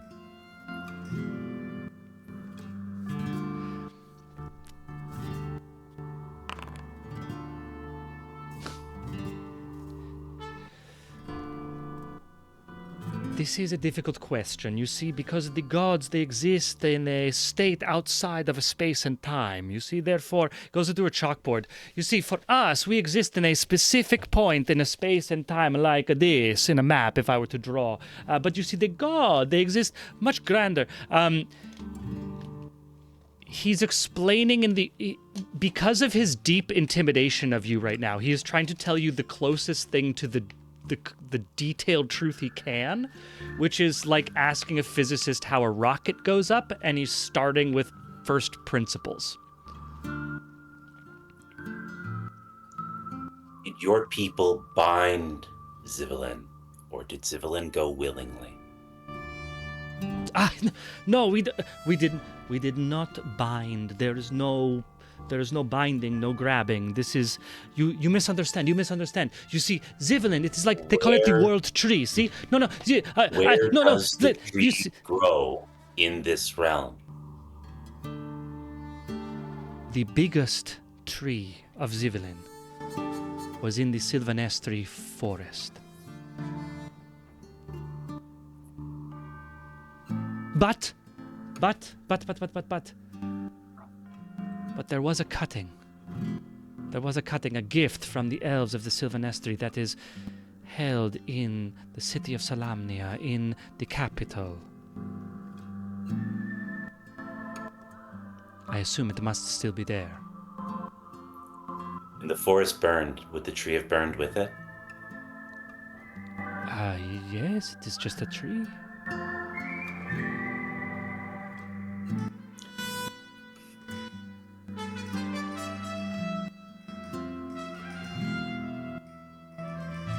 We've been brought up on charges. High treason to the kingdom of Salamnia. I see. It would be most unfortunate if another group of people were implicated in aiding and abetting the escape of the gods. Wouldn't it? Gulp. Because then they would also be guilty of treason and might even find themselves kicked out of the Council of Mortal Races, hunted by their former allies for what they had done and what they continued to aid and abet. Not only the first sin, but every sin came after. So, I trust you will help me to reach the tree. Yes?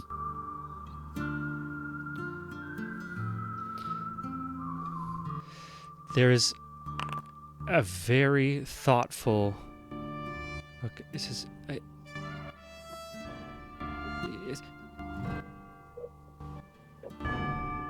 You want to go to the capital city of the place that wants to hang you for treason. We are servants of Zivelin. Si capito. We are bound to stop Zivelin from dying, and right now Zivelin is dying. Okay. If you can think of any other leads, I would welcome them. But it seems that the only place in this entire realm where Zivelin physically exists is the capital.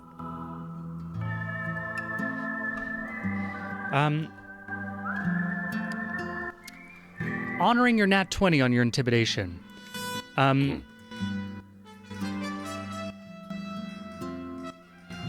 Adelpho is cowed. Adelpho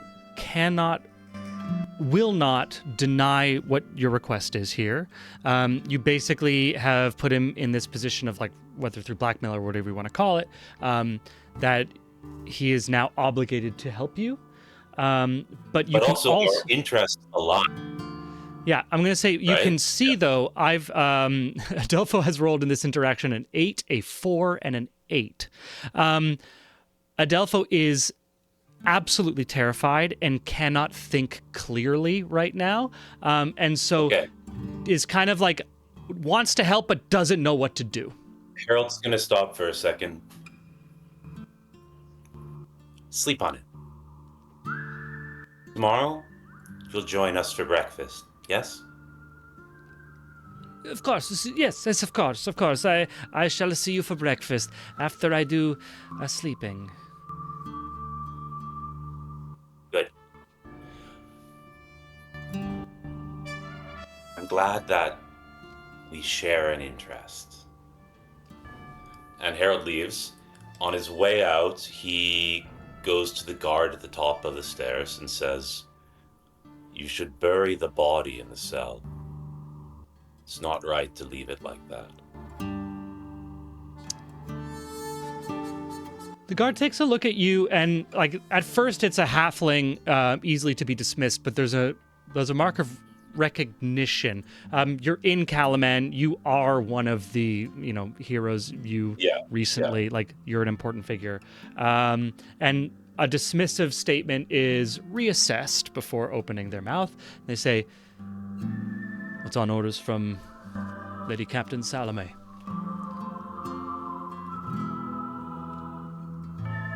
I will speak with Lady Captain Salome. And I'll turn in for the night. Wonderful. Amazing. Before as we go through our night, Aelric, you were able to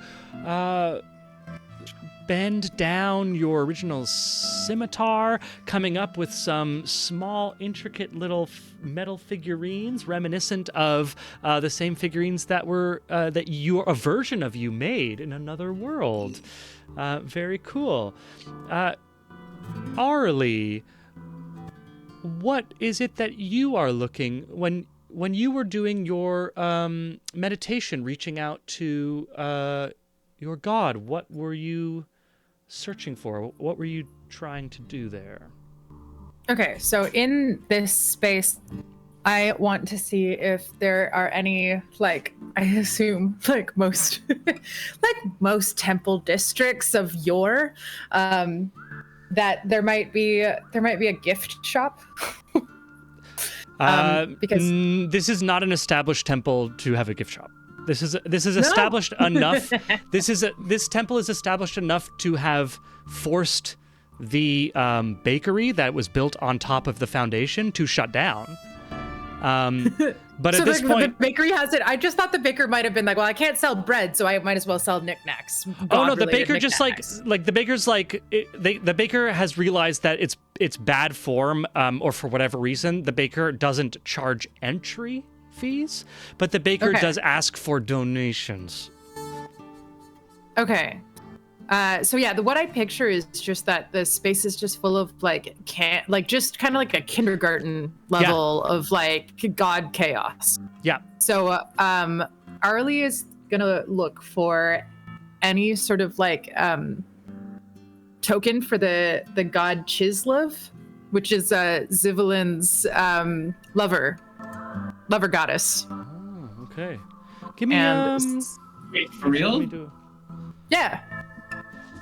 She's the goddess of nature from the same neutral So, but yeah, perspective. Ad's deities of faith were actually Nuatari and Chislev were the two that he, in my original character sheet. Not so random. It's not so random. It all is destined. Incredible. On a We made the 17 on the same. luck roll, you do find what is the symbol of Chislev? She is. I kind of just pictured, okay, you know, like in this moment, I mean, I don't know officially, but what I was picturing is just like a little, you know, those like little goddess statues that are often the prehistoric ones you find on Earth that are like the like round little woman sort of Yeah. figurines that made of stone. I just picture like a kind of wooden Yeah. sort of, it might look like a chess piece even. Might look like a sort of androgynous-y wooden, you know, figure of, you know, but slightly feminine figurine to represent nature. Totally. But maybe Totally. yeah, That sounds great. Yeah, that sounds great. You definitely like among the the knickknacks and just like tons of stuff. You find a little figure that seems to have been carved out of what looks like old driftwood. So it's just gonna be like, well, if it's not for sale, there's really no reason that and she just replaces where she found it with a candle. Makes a little offering of whatever, and then pockets the Chislev totem, and is gonna make her way back to her quarters, to her own altar. Okay. Where she's gonna attempt a spell, but I don't know if you want me to continue with the scene or. Please do. Okay. So no, tell me what spell you Okay. wanna cast. Okay, so she knows Zivalin is like compromised, so she's actually going to try to contact Chislev. I hope I'm saying that right, but this does it have? It's canon. Yeah, Chislev. Yeah. boom. Chislev. Okay, and I am gonna use. She wants to use the spell Commune, and if we read Commune, you contact your deity or a divine proxy. Ah, cool. And so So you're gonna call reaching in- out to a divine proxy that isn't Zivalin. Yeah. And I'm gonna try to Gotcha. talk to Chislev. I mean, it's up to you about where the magic comes from, and so the spell may just fucking fuck her up some more because it is a 5th level spell. It's a 5th level spell. And tell me, let's just pull up this spell. So it's commune. Commune, yeah. I'm trying to pull up, or you can So read I'll it. read it. So the divine, you contact your deity or a divine proxy and ask up to 3 questions that can be answered with a yes or a no. You must ask your questions before the spell ends. You receive correct answers for each. Divine beings aren't necessarily omniscient, so you might receive unclear as an answer if a question pertains to information that lies beyond the deity's knowledge. In a case where a one-word answer could be misleading or contrary to the deity's interests, the GM might offer a short phrase as an answer instead. If you cast the spell 2 or more times before finishing your next long rest, there's a cumulative 25% chance for each casting after the first that you get no answer. Gotcha. Okay, so you're gonna cast, and there's no roll required. I will. There ask, is it says standard roll, so I don't know. weird. Or maybe that's and just part of Foundry. Yeah, it only needs a vial of holy water or on a holy water incense, so you don't need your your Zivalin's Least symbol symbol. as well. Okay, so you're gonna. So how? Yeah. So what is? How do you cast this? Because it's Arlie. She's ridiculous. They're just gonna be like, what would Zivlin's lady lover like? And she's just gonna get some. She's gonna come back also with some chocolates and just some extra like a wreath and some like floral Love it. stuff. And there's gonna be a bit of like flower pedaling. Amazing. Sprinkle- Okay. And she's like really trying to set up like an enticing situation to talk to Chislev. Good And- vibes. Yeah. Good vibes in this space.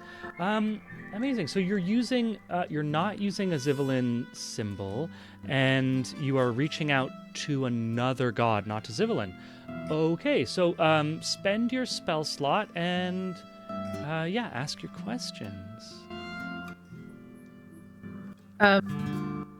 So I know that.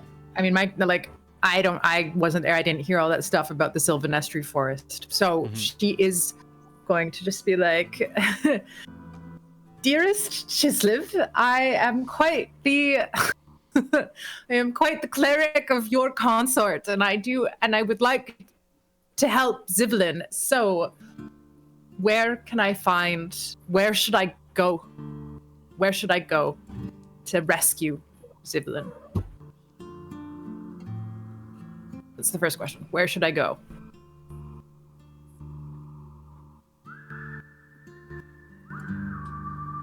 So the spell says you ask 3 questions that it can be answered with a yes or no. Oh, That's not or a a yes or no. That's Oh, I thought it because it said that- or a sentence, so it has to be a yes or no. Sorry, my bad. I misinterpreted. Okay. It says that in a can be yes case or- where a one-word answer could be misleading or contrary to the data's Oh. interests, the DM might offer a phrase or an answer instead. But the question is a yes or no. It has to be framed in a yes or no manner. Okay, well, I don't think I thought about this enough. So I feel like I don't know. I feel like from I can say what I'll say is that if you're looking if the one thing you're looking for is like guidance, is that what can we if we kind of put the mechanics aside and we say like this is the kind of mechanical side of the spell, but we're reskinning it or looking at it from you're using magic to try to connect to a deity to glean knowledge. Is that right? Or yeah, I think or that the question would guidance? it would be like I should have just done a bit more research. She should have It's been all like good. she should have been like what are the likely starting points for where to start with this? And then she would have been Okay. like, do I go here? Yes or no? Oh, okay, so what I'm gonna say, because we're just gonna we're gonna shift this spell a little bit, but I love what you're doing. So I'm gonna say you're gonna roll 3 religion checks Okay. because it's like you kind of get 3 questions here. Sure. So I'm yeah. gonna Like ask for 3 religion checks, and what you're doing is you are reaching out to this consort of Zivalin, asking for guidance of what to do or where to go. Is that right? yeah. And like I guess it could be like she could be like, am I helping Zivalin on this plane? Am I helping Zivalin on another do I need to go to another plane? Like there Gotcha. could be things like that, or it could be yeah, or Cool. Okay. So yeah. what I will say is give me 3 religion checks. This is going to be a bracketed success. So 15 below 15 will be too vague. 15 to 20 we're going to get an answer. 21 to 25 is going to be a clearer answer, and above 25 is going to be very clear. Okay, and they're just 3 normal rolls. 3 rolls, 1 at a time. Okay. Arlie, 25 on your first. Who does that? Arlie, on your as you reach out, you enter a state of meditation, where the space kind of around you becomes this liminal space. You feel your consciousness reaching in to a larger open. You've felt this before when communing with the gods. You are like almost leaving your body behind, reaching with your mind and your soul into a wider space of just how knowledge exists for those creatures that aren't bound by bodies and the sort of thing that human beings are bound by. In the whirling tempest that is, you notice immediately that it is different than when you first connected with Zivelin. That was like a very empty space. This is like, it's a churning space. It's like walking through a field that has pollen in it. It's just filled with life, or like a very it's like a stream that is teeming with life and particulate, as opposed to a stream that is crystal clear, but that means it's dead. Your experience with the divine has been a singular branch within an empty, clear void, because the gods were gone. And this is your first time reaching out, and all of a sudden you realize this is this realm filled with the pollen and the life of all these gods that exist just beyond the veil. You see a small sapling in a large empty space. Ash, like a great fire, has ravaged this land. And out of this fire, you see a small sapling breaking through the ash, coming for new life. And something about it shines with a silvery brightness that you recognize. And that is your first response. Okay. Roll again for me. All right. As you continue to search for clarity and options. In her trance, she draws her. She takes notes. Amazing. Yeah, you can totally. You won't forget these for sure. Okay. So another religion check.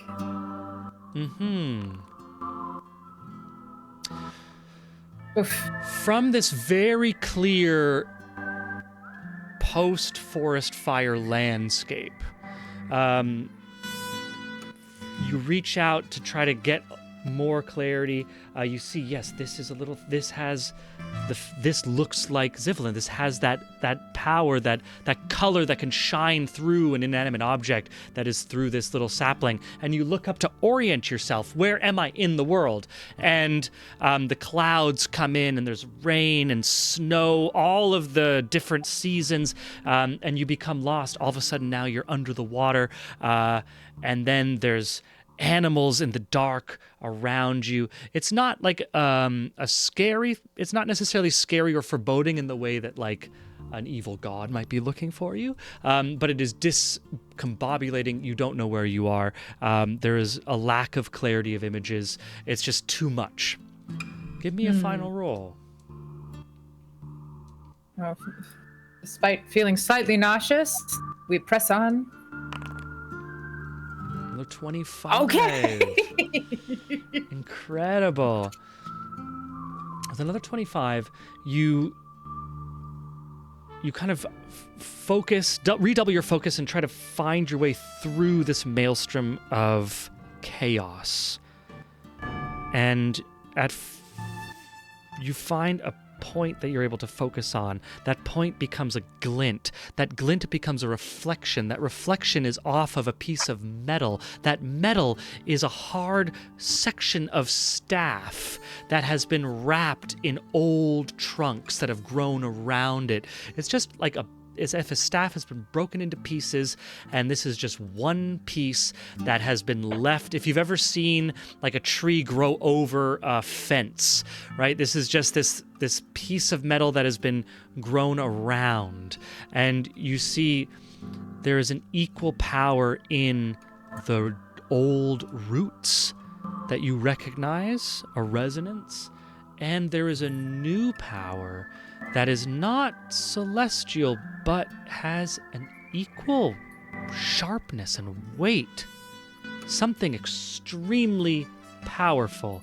This artifact in the roots, it's not divine, but it rivals the divine in its celestial significance. Oh, I don't know what that all means. So she's going to take notes about it and share them with the party for Amazing. collective interpretation. Yeah, hell yeah. And then with that, like, everyone's going to have a long rest. So with that, everyone finish the long rest. Aelric, why don't you just share with us what it is that you are making specifically?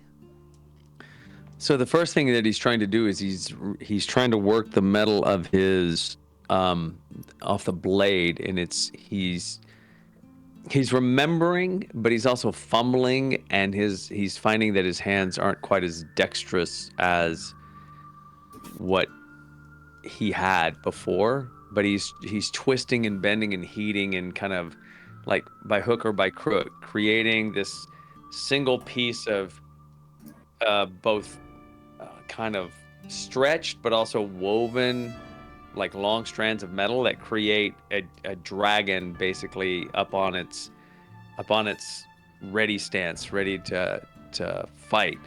And it's quite long compared to what Elric would have made, because it's there's so much more metal, but he doesn't have the fine tuning of his, he just doesn't have the fine tuned hands. So it doesn't have the beauty or the elegance of what he thinks that he can make, but he is trying his hardest. Amazing. Do you sleep? Who sleeps this night? I think Arlie's so Thaddeus gets excited some that sleep. she met. Sorry, she's so excited she met Chislev. She's gonna run around and tell everyone about Zivolin's. Like anyone who is not sleeping and will listen to her. Okay, amazing. Aelric, do you sleep or do you work on this all night? No, I mean, he really has two plans, but I mean, he himself recognizes his own struggles and limitations in this moment. I mean, fundamentally, a soldier sleeps when there's a chance to sleep, because you don't know when you're going to be able to sleep again. Yeah. So at a certain point, like you're able to craft that thing, and then get to a point where, or at least put it in a place where it's like, that's all I can do right now. That's all I can do for today. Either I'm going to stay up all night, or I'm actually going to get some rest, and I might as well get some rest. Yeah. You never know when you need it, right? That's right. Exactly. And Harold, I assume you get some rest in your rooms? Oh yeah, Harold sleeps like a baby. Amazing. So in that case, Arlie, being so excited and not really sleeping, you are the Filled with the energy of Centaur and then I don't know. That's filled with the theme. celestial energy and excitement and it's Zivolin's always girlfriend. it's always super hard to sleep after communing with a god. It's just one of those things. Anyone who's done it knows. Yeah. So Like you I'll are still up. go for the pass out, but I'm awake. Like I'm not. Yeah, I'm buzzing. I love it. Yeah. So you're awake when the sun, the sky goes from dark to like pre-dawn, and when this castle's on top of a cut-off kind of mountain in the middle of the city, which is next to water. So you have a huge horizon all around you, and when the sun breaks that horizon, the light just pours into these windows. And it is only moments after the sun breaks the horizon that there's a little rat-tat-tat on the door of the apartments. Tat-tat-tat-tat. Delightedly gallops over to the Amazing. door. Yeah, skipping and galloping to the door. You open it up and find standing in front of you is a short halfling, just about your height, actually. So it's like, you do the classic thing that a lot of people do to you, which is like looking up and then be, oh, you're right here. So a short halfling, hard to tell, maybe Harold's age. Harold, it's hard to tell with halflings. They live a long time. Harold also looks older than he is, but he might be younger, but can't really tell. Wearing a straw-brimmed hat, and holding a pewter tray with a big carafe of coffee, a hot pot of water, about 6 cups, and holding there, and says, Oh, hello there. You must be Arlie. I didn't want to wake you, but I thought, we might as well start the day off well. My name's Virgil, by the way. I came with some refreshments before we start the official breakfast. Sorry, did we have a meeting on the books? Oh, yes, I'm afraid we do. Yes, I believe it was scheduled by Master Gray. Yes, we are expecting, of course, Wyhan the Black Robes should be here shortly, and I believe the third Adelpho will be here as well. I mentioned that. Oh, my apologies. I had assumed Mr. Gray had told you last night. Of course, the Lord Captain will be here, but she likes to get a swim in at sunrise. You've brought croissants, is it? Yes, of course. Comes in and just like, yeah, here you go. I think, Harold, you're woken up by the smell of very good food. Lovely buttery pastries, coffee, which is that gnomish drink, and hot tea.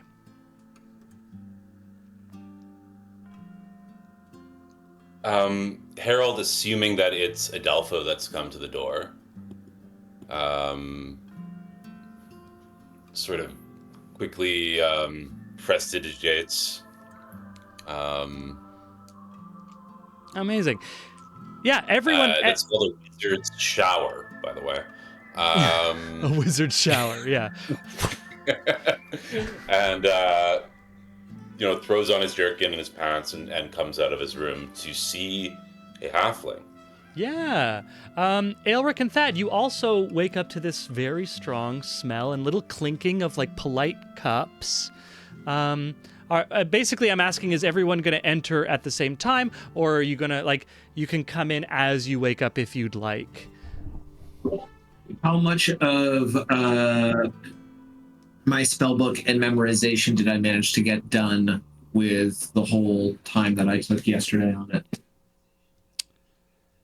If you had a full sleep, I'll say that you were able to write in enough spells that you can have a full contingent of your memorized prepared spells, but at the moment your crystal does not have any spells beyond what you have prepared right now. Okay. Then probably not knowing about the meeting or anything, Thad wouldn't take a wizard shower, but he would smell the coffee, which he got into the habit of drinking when he was at the tower. In that sense, so he's just gonna wake up, grab a pastry and a coffee, and try to go back to finish transferring the rest of his spells. Amazing, yeah. And Aelric as well. Are you gonna also get up or remain in the? No, yeah, I'm gonna get up. Elric's gonna get up, and instead of donning his armor, he's gonna go into the set of clothes that he traveled with before he had his armor. Amazing. I'm just going to mention here, Vikavar has a good point. So I'm going to say, in terms of copying spells, you could have started copying, you would have gotten 4 spells copied. I I wasn't doing it all night. I've been copying since we took the break. I've been copying since they all went for Wyhan, so I don't know what time of day.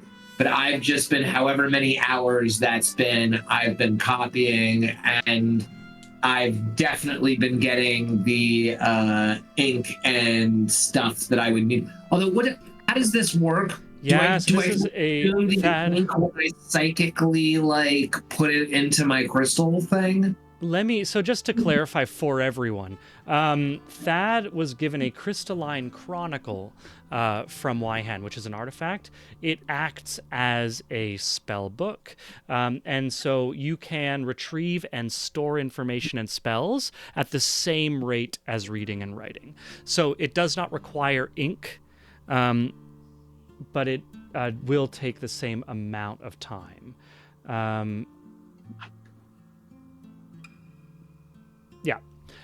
So what I'll say is probably the first thing Thad would have done is just prepare the spells, the level like slot spells that he has spells prepared, and then start copying them over. Yeah, is that a fair assumption? Cool. Yeah. So I'll say then that you've copied over 3 spells, but you have prepared as many spells as you can prepare. You have your mundane spellbook. You have your crystalline chronicle. You all come in and you see Arlie sitting at the table in the living room with a small halfling who's serving a little tea and has been, as all of you wake up, the halfling is right there. Oh, good morning, Master Turnpike. Here you are, sir. Yes. Oh, good morning, Tiamaticus. Yes, grand lad you are. I've heard many stories. I'm honored to meet you. Would you have a drink? Would you prefer coffee or tea, or is it something else that you prefer in the mornings? I'm not quite sure with your gastronomical habits. Coffee. Wonderful, of course. Yes. Black, I assume. Yes. There As you tar. are. Well, I'll make sure next time to make it thicker for you, sir. Yes, lovely, wonderful. Master Gray, I'm sorry to be here first before the rest of the party, but I assumed, just a bit of breakfast and a little something to wake us all up. Harold, I won't make the party make a perception roll because I think that would be rude. But Harold is standing there as though a tiger just walked into the room. You have the sense that Harold thinks of halflings as incredibly dangerous, especially halflings that find themselves in high places in society. Harold is not armed. I'd like to make a perception check. Is this guy armed? Virgil. Is this guy, sorry? Is Virgil armed? Is Virgil armed? Yeah. Give me a perception check, sure. 15. With a 15, you see Virgil's not armed. Virgil's there, fully just unarmed. Now, they're not dressed like a servant should be dressed, you note. Oh, they wouldn't be. They're not dressed like a servant, but they're not armed. No. As Virgil's handing you a cup of tea, he says, "Yes, Master Gray, I'm sure you have many questions, and I hope to answer them for you, but I want to make sure you don't do it on an empty stomach."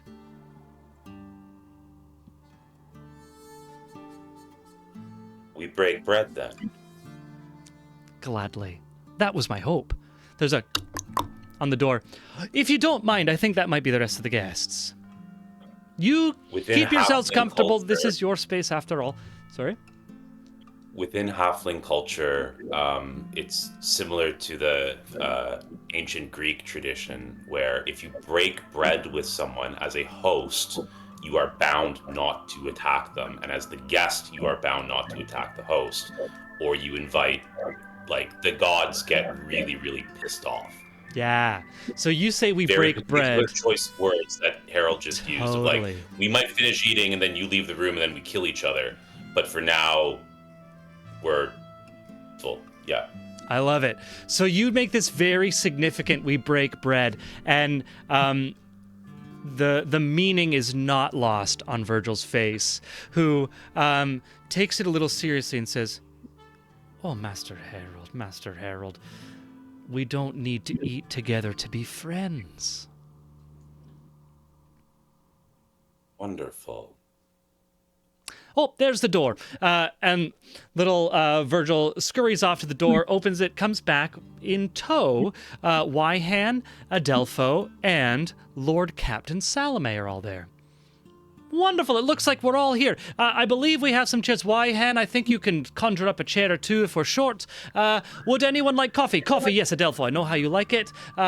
Salome, wonderful, gorgeous. And Virgil makes sure everyone has a little scone or a croissant, some hot drinks, and water all around just in case, because, you need some water. You've got to keep yourself hydrated.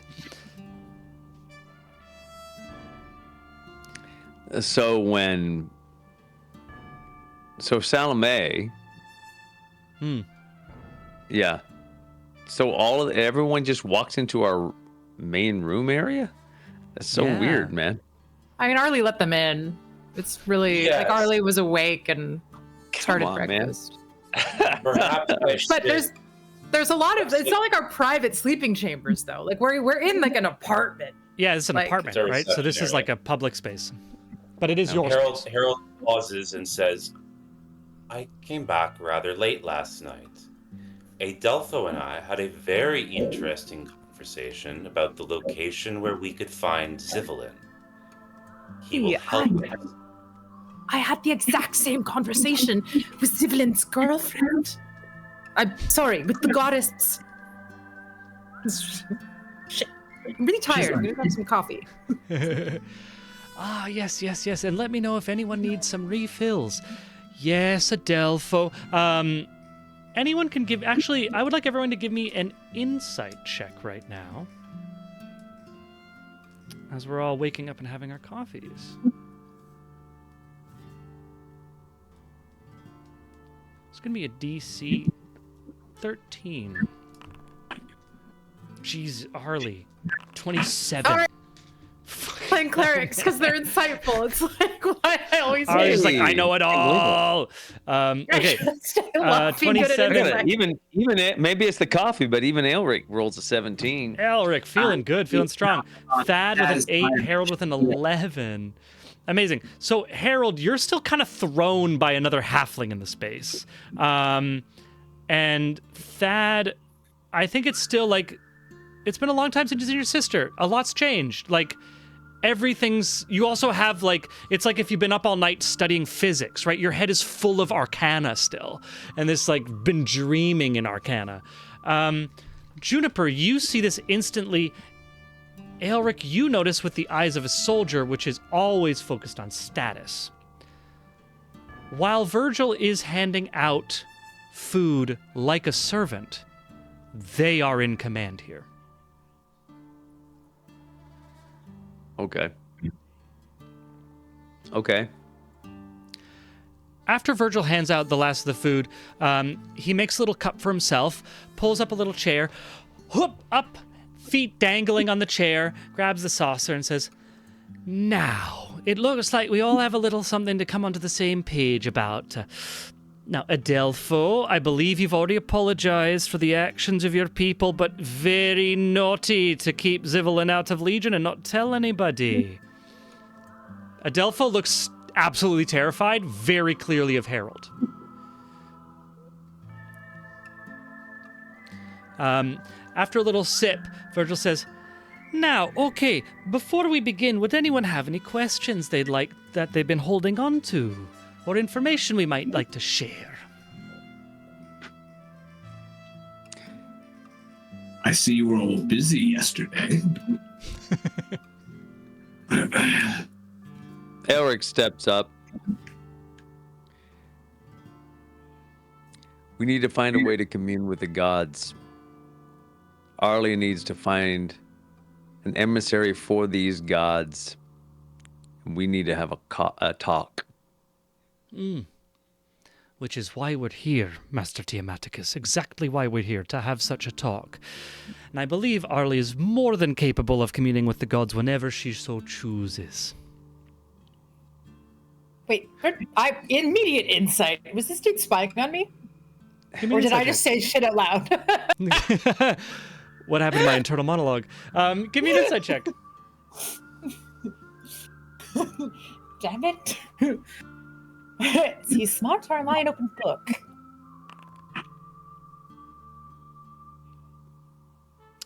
With a 23. With a 23, I think with a 23, you realize you go through, like, I was in my rooms, I was not near the window, like, you're like, there's no one was in the apartments. How could this person know, short of like straight up magical spying? And you're kind of going through this like scared thing of like, well, how did someone sneak in? Did they turn themselves into a mouse? Like, do we have a spy? What's going on? And then you look at Virgil and you're like, oh, sometimes people like Virgil, for whatever's going on, just guessed really well.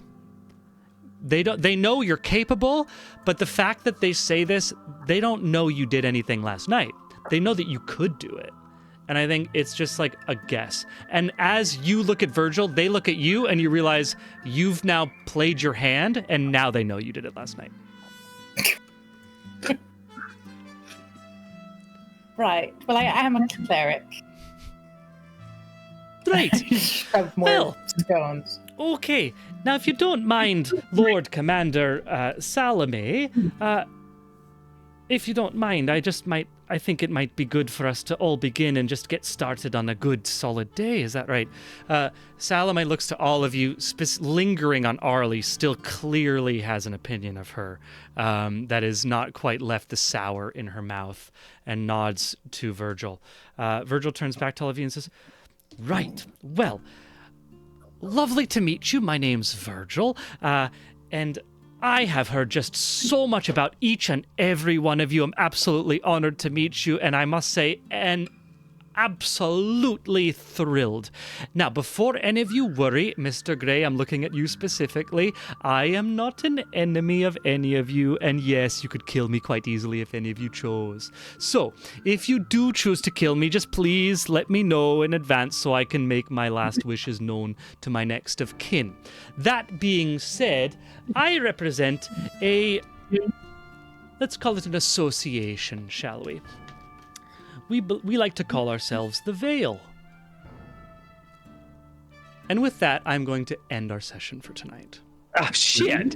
Ooh, the Veil. Yeah. So thank you everyone for watching. We're going to leave on a little bit of a cliffhanger.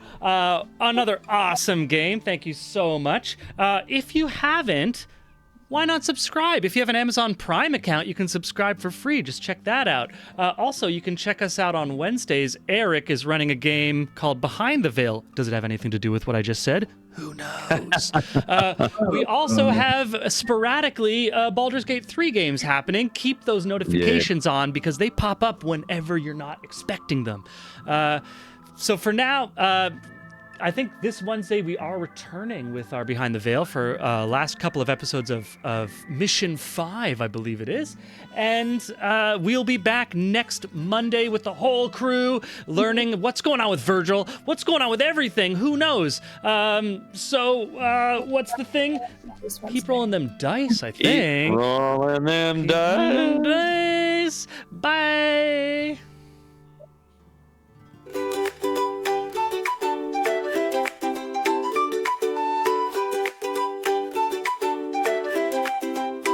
In Candlewick Manor, born to nobility, Ollie dabs through life with frivolity. Parties and balls, a life so grand. Little did she know what fate had planned. Ollie, Ollie, the wandering Candlewick, chosen by Sybil in her destiny's down. The stick from towers of paper to the open road, a reluctant cleric with powers bestowed.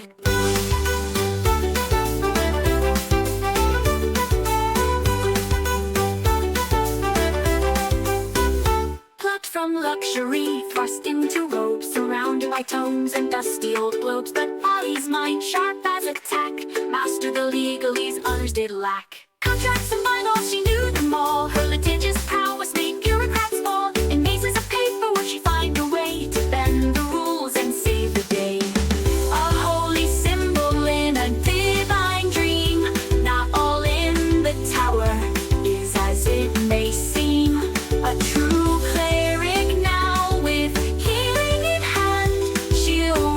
the tower across the land. But Ollie sees more than meets the eye.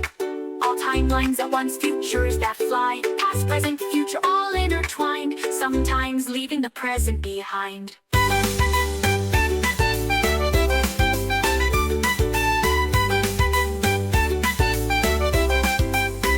But Ollie sees more than meets the eye. All timelines at once, futures that fly. Past, present, future, all intertwined. Sometimes leaving the present behind.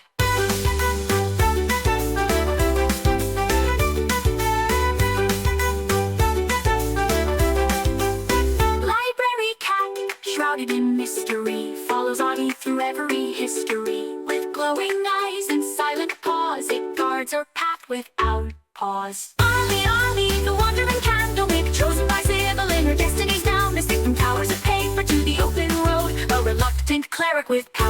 bestowed. Cut from